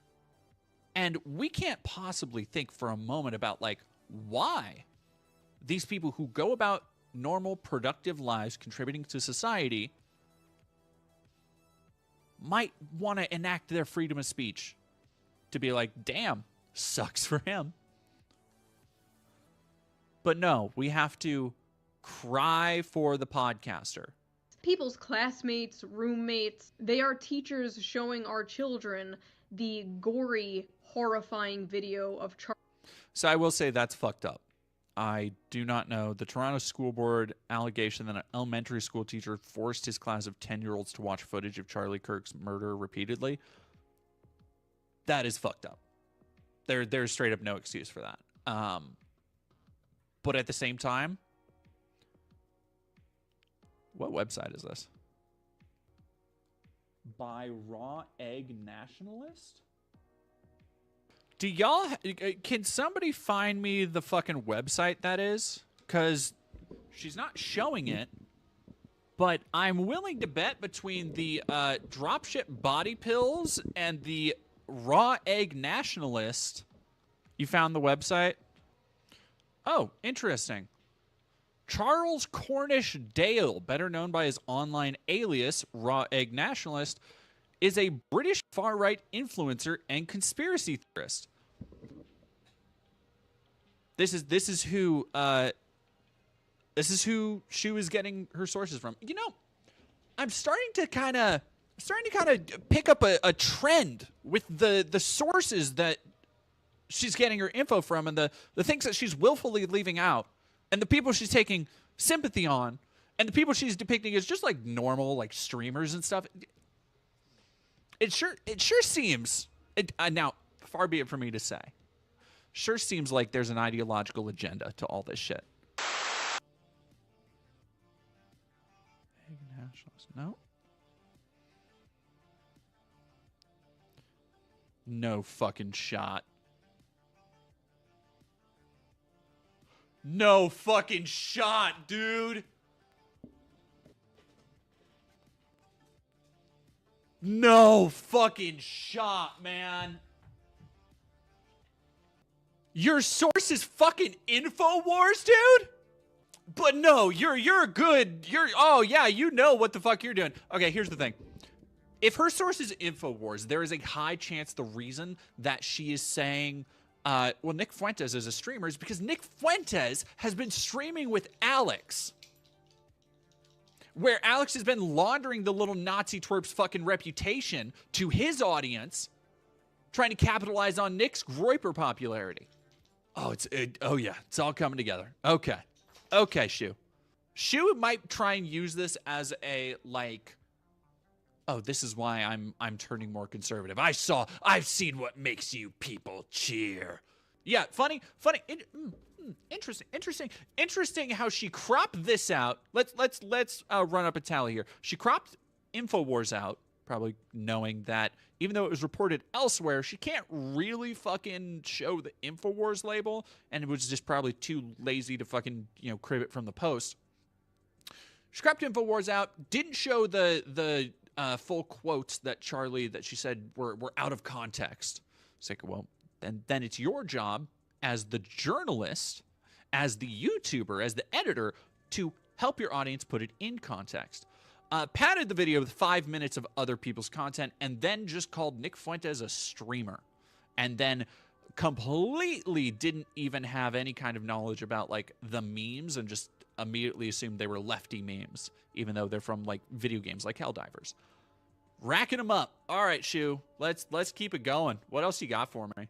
The hippy-dippy "in this house we believe" shitlib mask was ripped off, and underneath was nothing but psychopathic bloodlust. I have seen people on the right celebrate the death of people they disagree with. I've seen it. I remember Heather Heyer in 2017. But I also remember the whole internet, left and right, coming together to disavow and mock the few dozen people from Stormfront who were celebrating her death. It was not fucking a few dozen people just from Stormfront. Okay, I wonder, is she going to bring up George Floyd? Do you think she brings up George Floyd? Do you think so? I kind of don't think so. Do you think she brings up the trans teenager who committed suicide while a bunch of people who are probably pretty chummy with her took to mocking immediately the same bridge, took to defacing the area where a kid killed herself? Do you think she's going to bring that up? Somehow I don't fucking think so. This is different. It's never been like this before. It's never been this much. It's never been this brazen. Normal people have to log into, like, an alternate Twitter account where they can post their more unorthodox opinions. And these people are out here, full face, full name, like, hell yeah, murder. They will blame you for your death because words are violence. Words are violence, so them killing you is just self-defense. That's why they're using Kyle Rittenhouse as some kind of gotcha. Oh, if you don't condone political violence, why do you support Kyle Rittenhouse? They fundamentally don't see the difference between killing someone over speech and killing someone over self-defense, because these are the same things to them. Also, I'm going to be the one to point it out, because of course I am. I saw nobody else do it. Why are most of them women? Most of the people celebrating are women. Like, it's a good, like, 80-20 ratio all over the internet. What is going on, ladies? Basically, the whole country is shook because last year Could it have anything to do with the fact that he supported an agenda that is dedicated to stripping women of their rights to self-determination and healthcare? Nah, that couldn't be it. That couldn't be it. Nah, he was just a podcaster. He just didn't do anything. He was also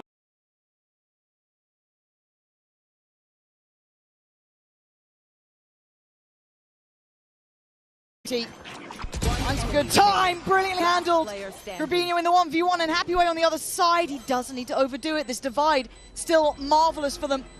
Needs to start making a move with the paranoia. Grubinho's been outdone in this one. Happyway just has to play to the time. XLG. I love what they're doing. We are seeing the best version of them here. Yeah, absolutely. They're so well equipped. What Chinex likes to try and achieve in terms of early space control, early aggression. One enemy remaining. Even here comes right down to the wire. And it's actually unlucky for Grubinho not to find that kill faster, because then Happyway's played out of it, the divide. Come on, yeah, wait, bye-bye. Providing so much security. We need a vibes merchant as well. We've lost a couple early on, right? So we need someone to pick up. Again, the timeout, I was almost expecting one previous, but be ahead of most likely Ashiko for Giant X. And they are trailing by 5. It's a concerning start for any other team. Giant X, again, and it's one of the things they probably need to work on. Pipson's talks at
edition of Kairos' favorite, extremely specific podcast, Aspiring Vault Hunter Survival Tips with RJ. Honestly, if you've made it this far, you've probably managed to fend off a whole lot of creatures bent on killing you. Wildhorns, Cratch, Threshers. They all get real cranky out here in the Fade Fields. But I want to give a special shout out to the Manglers, because, like the name is appropriate, those jerks are out to rip your face off. So here's my #1 tip. When you run into a pack of Manglers, keep a good distance. That way it's harder for them to pounce or bite or slash with those sharp-ass claws. Trust me, you and your unripped off face will thank me later.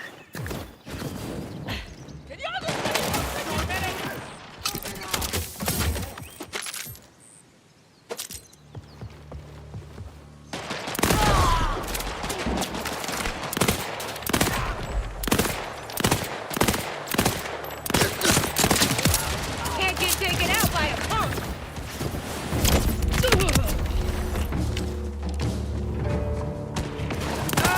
Fight amongst yourselves!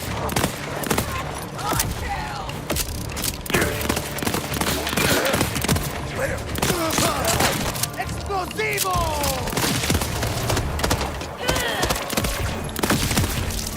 Y'all are useless as a string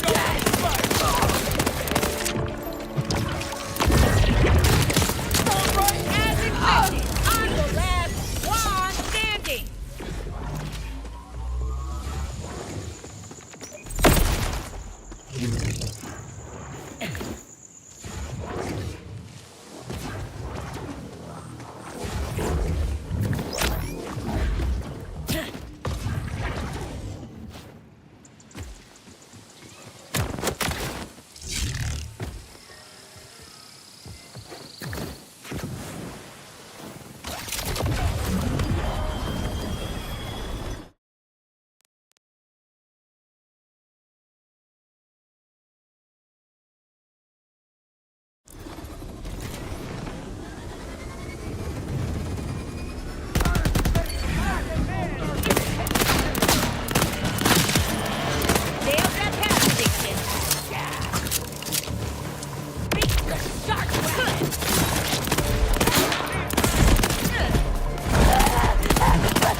Play with me!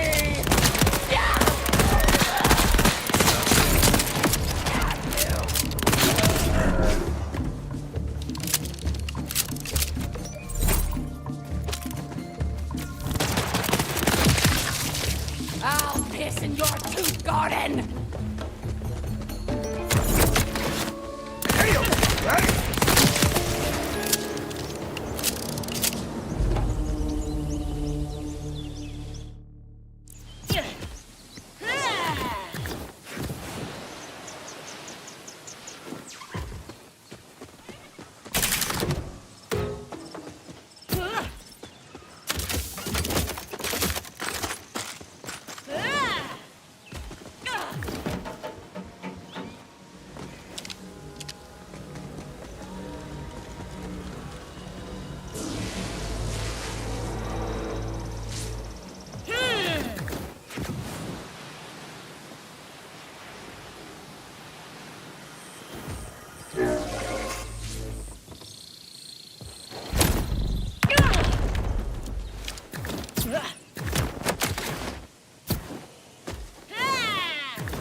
Fertile and ferocious in equal measure.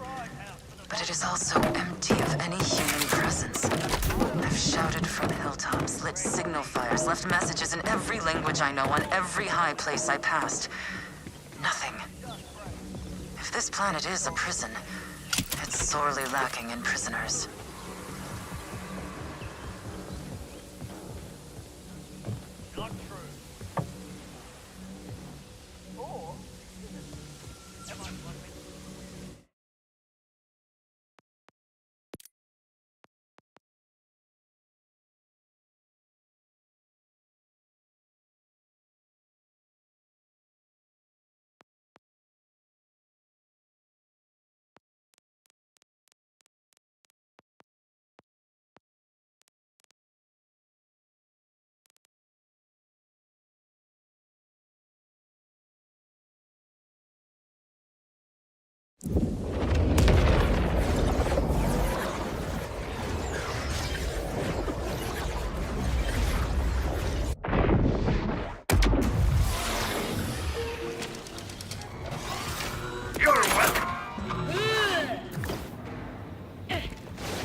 Hope your grip's as strong as your jaw, Vault Hunter. Hurry! Ha! You'll never get me pluckier!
cutie.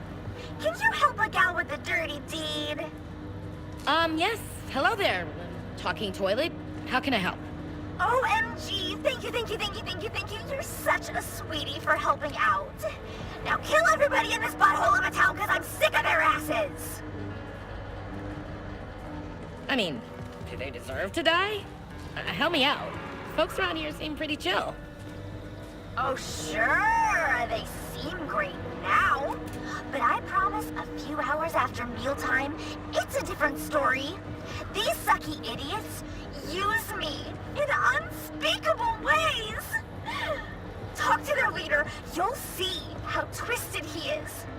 Even better, kill him with your bare hands.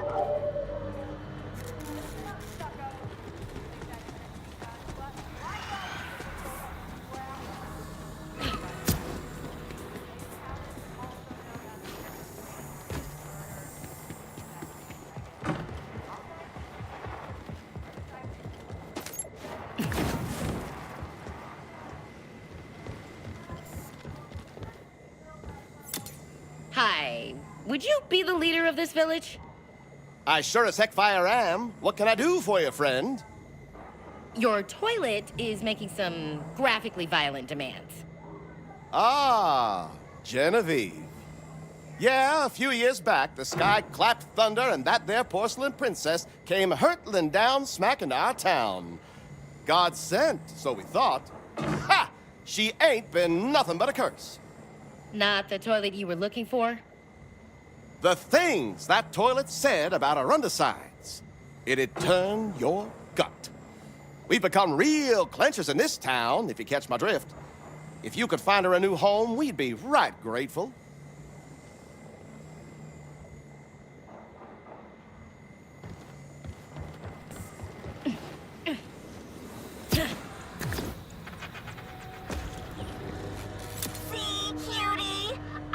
Tell you stories about these assholes.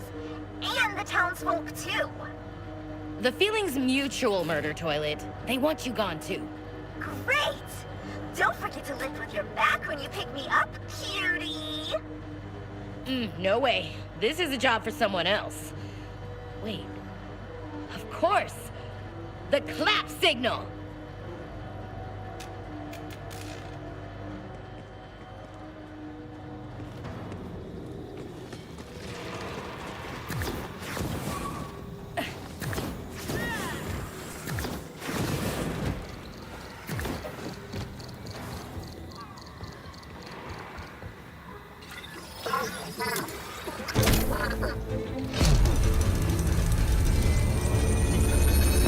Oh, Claptrap the Mighty, hear my call. I need you. You and only you, my truest friend. I arrive! Speak! What heroic task must be tackled? What can your mighty savior do to help?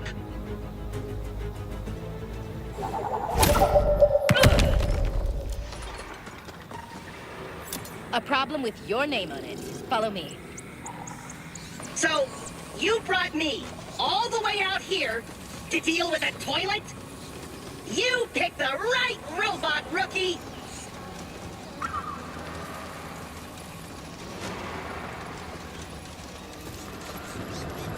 Oh, my ass! Are you kidding me? Claptrap? No! Genevieve? Wow! Have you lost weight? You two have met? Of course! Genevieve's a combat AI with an extreme thirst for blood. She tried to kill me once. I wasn't trying to just kill you. I was trying to kill everyone on board Sanctuary 3. And just for that, you sucky idiots uploaded me into this and shot me into space. Claptrap, can you remove her AI so we can relocate her? Please tell me you've washed your clamps. I didn't not wash them. She's stuck right in there. Now! Oh, flush her, rookie! Flush her! Do something, you idiot! Do something else! I like a good button as much as anyone, but this one's clearly bad. Ah!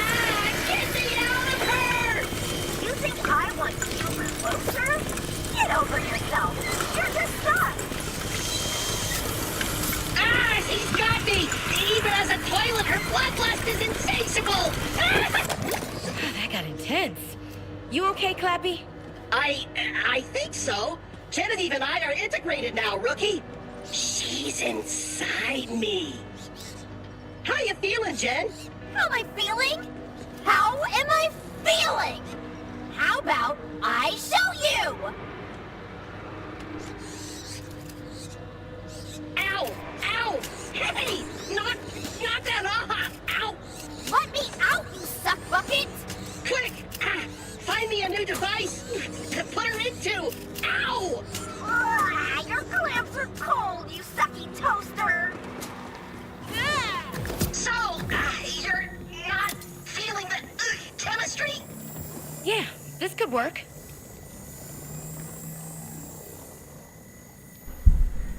I think that's a bad idea. Can you, find something? Ow! Hurry, bring it back! She's clamping me! Ta-da! One dead drone. And transferring files. There. Sweet freedom! Come on, Claptrap, follow me! Jen, are your new vocal circuits working? It almost sounded like you wanted my company. I did! Almighty robot policeman, I did! But why? Vault Hunter slapped me really hard!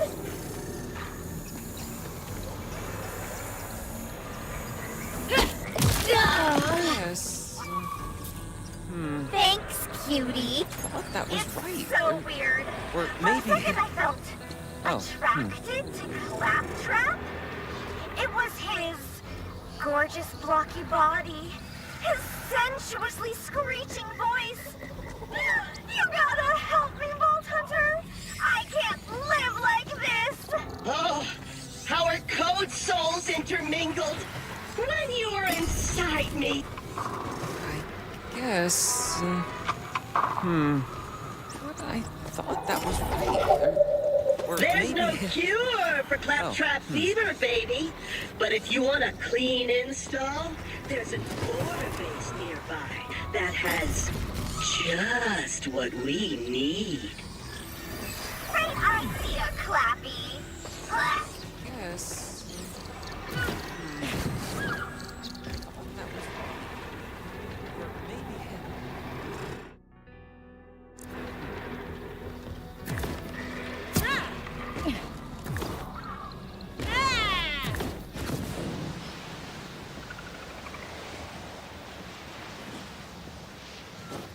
So, Clappy cutie, tell me everything. What have you been up to since I tried to murder you and everyone you love? You know, the usual. Crashed here. Sexily. Outsmarted the order at every turn. Danced circles around the rivers. Literal circles. Recruited this rookie here to the Crimson Resistance, which I single-handedly led to glory. The usual hero stuff. Oh, wow. That sounds entirely plausible and true. There was a gun I there. wish I could have been there to see it. By your berms.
didn't do them.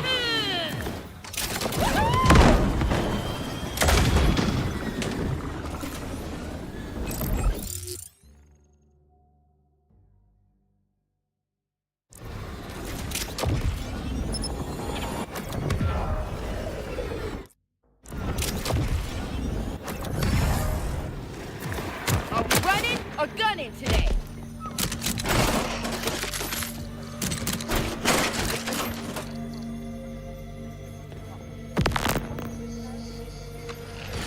Watch your step!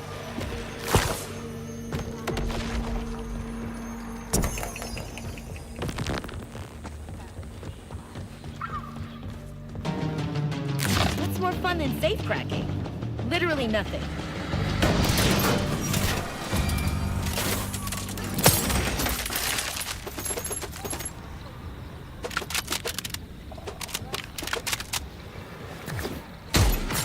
Oh, really? Was that necessary?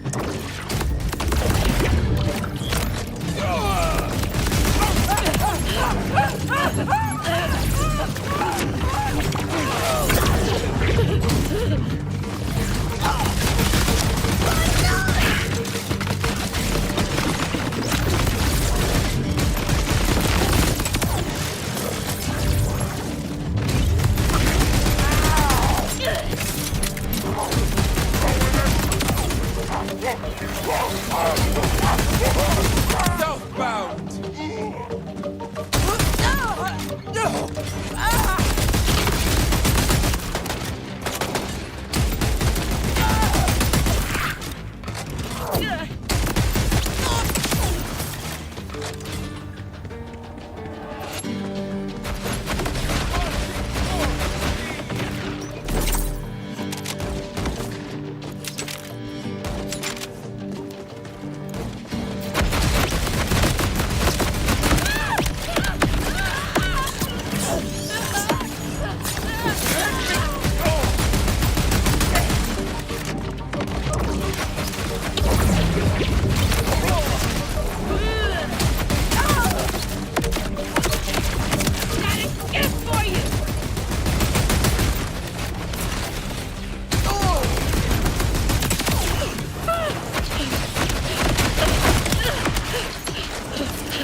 food and water since I arrived. My old life prepared me well for survival, but my powers have added another need. As a leech, it seems, I must feed regularly. I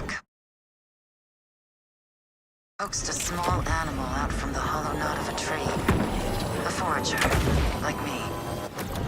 The way it darkened, turned hard. I think I will try to leech from the tree next time.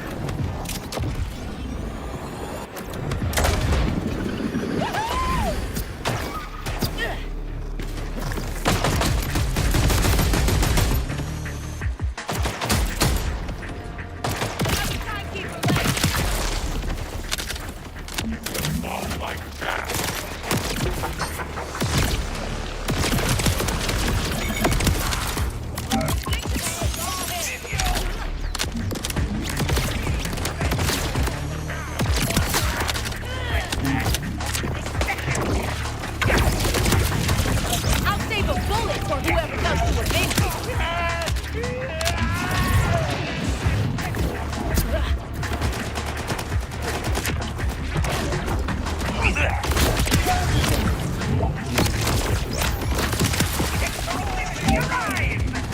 Fighting metal with metal.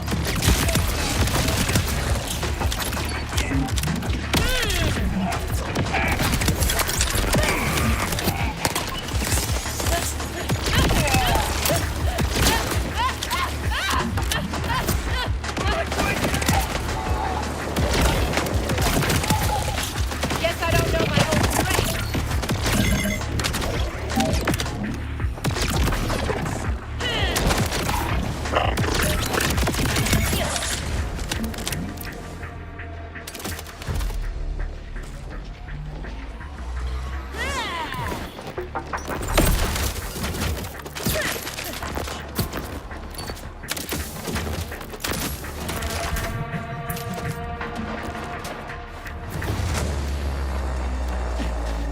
They're in for a meltdown. Clear the blast area!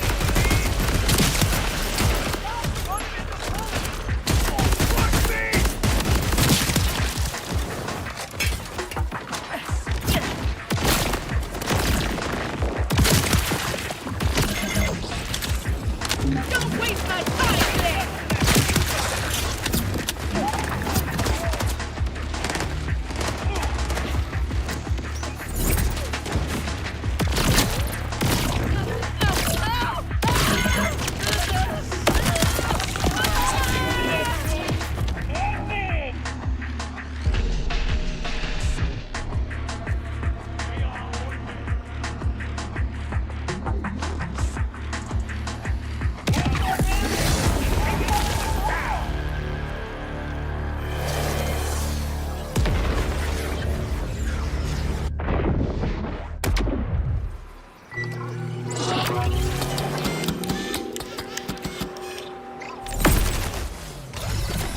I break my hopes in one piece.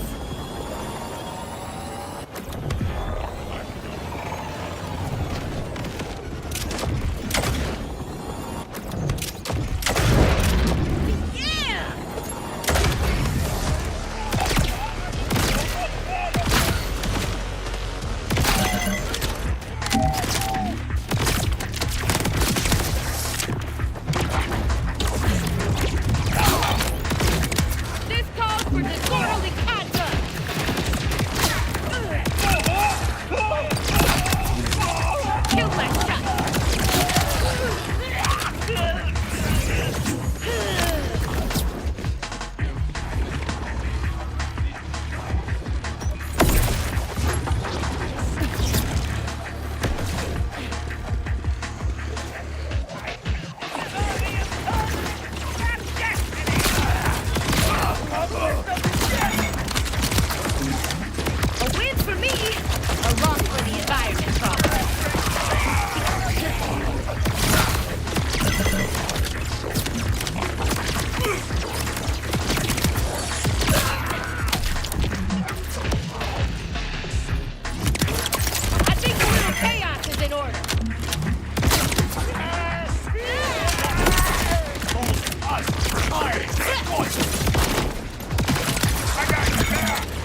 are the best kind of crabs.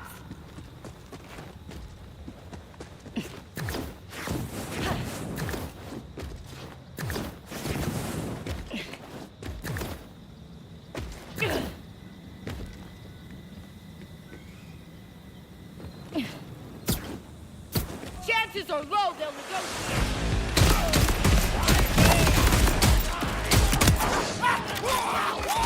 Ripper's on the move!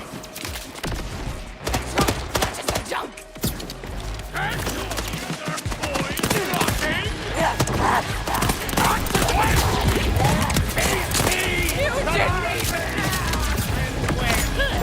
Here he comes!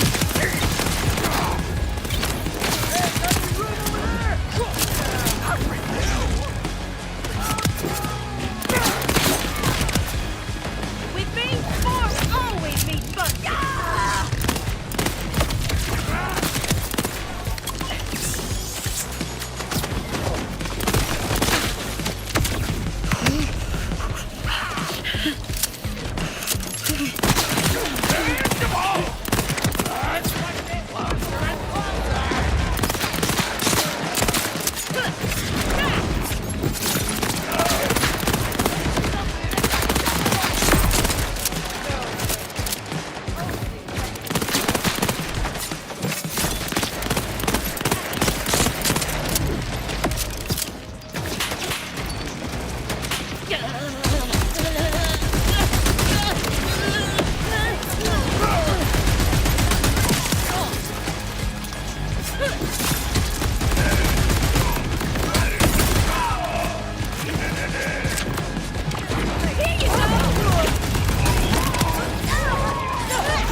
I always love a solo mission.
imagine my surprise when, after leeching a sip of life from a great tree, I felt the warmth of a sister.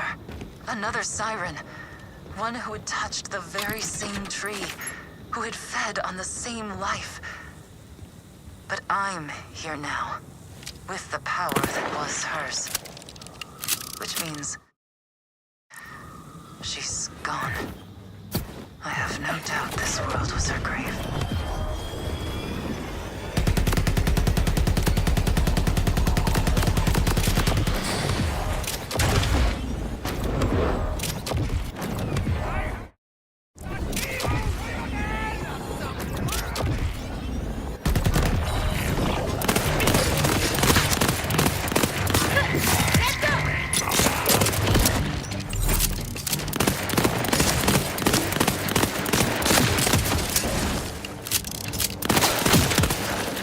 Perfect projectile package.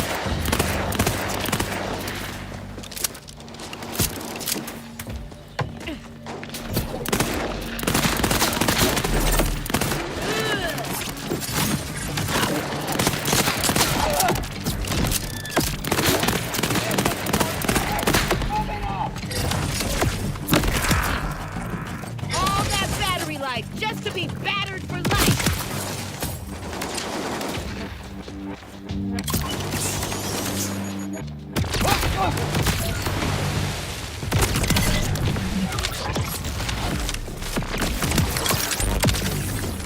Yes, I'm back.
That's a day ruiner.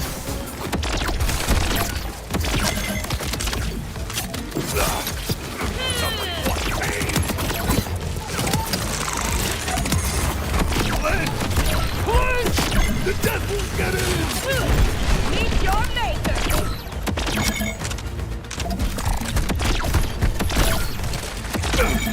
No more tea!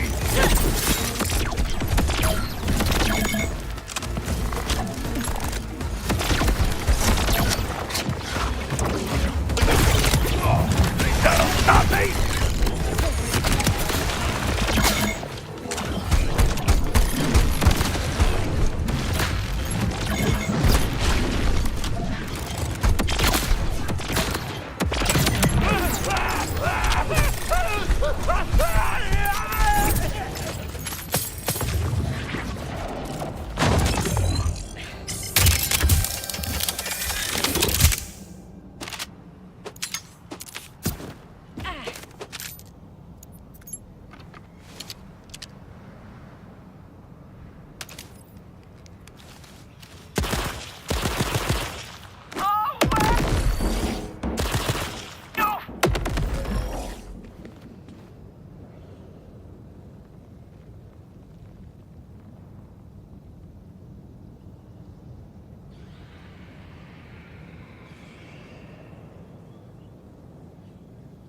Get trapped in here!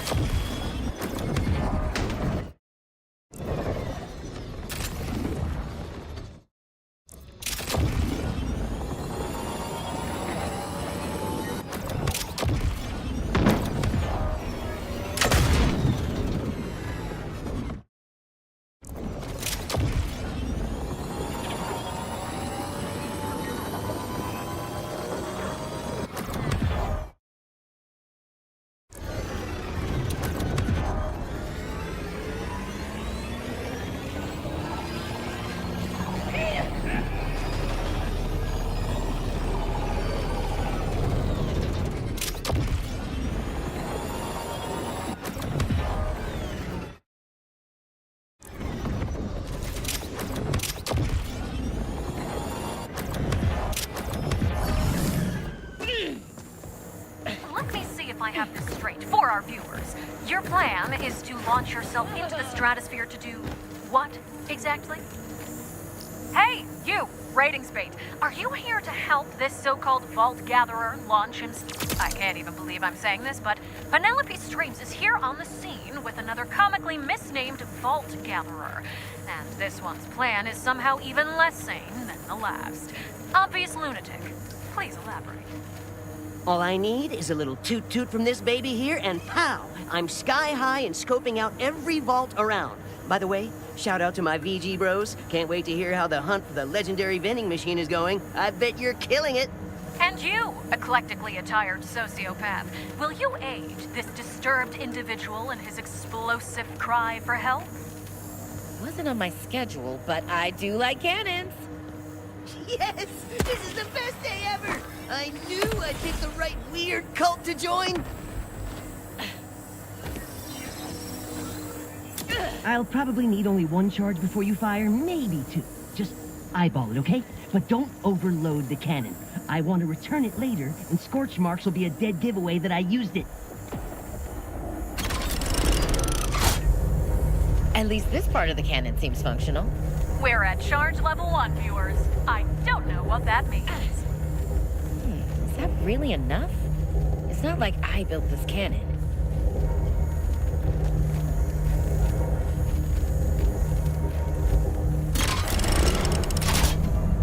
Level 2. Do you hear that rumble, folks? The cannon is almost certainly ready to launch one standard-sized moron. Ooh, that rumbling is pretty loud now.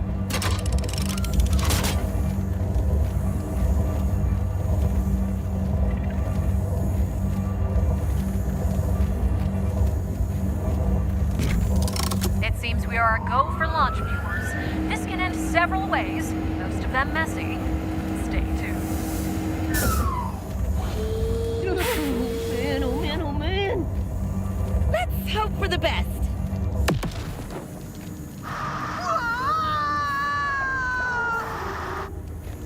And they're off! Let's hope they remember they're broadcasting live, folks. Takeoff! Successful takeoff! Oh, I forgot my goggles. I can't see a thing! A vault! I see a vault! Wait, it's a lake. No, it's something shiny. Suspicious. I'm gonna land there. Oh, I like the sound of shiny. Better find him.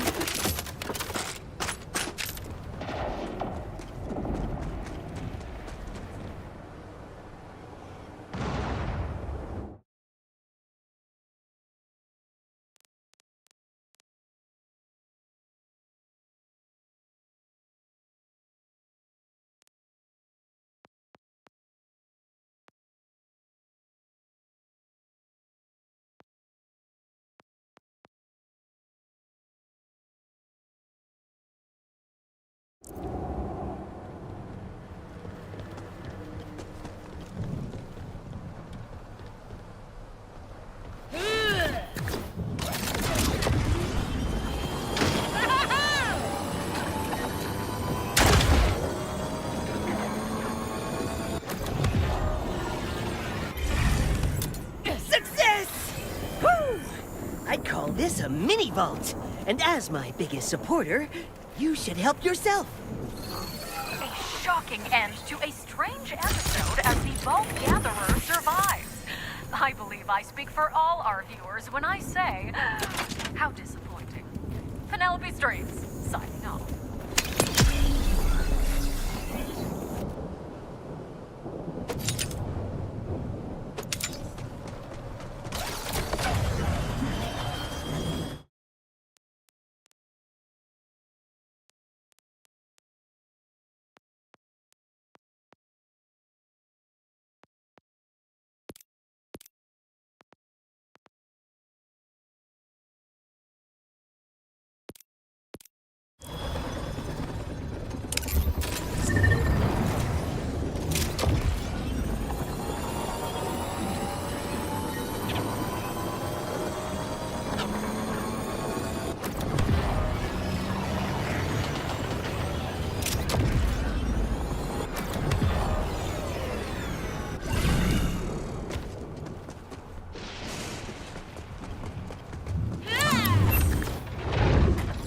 Rippers on the move!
Bruce's shoulder won't kill me.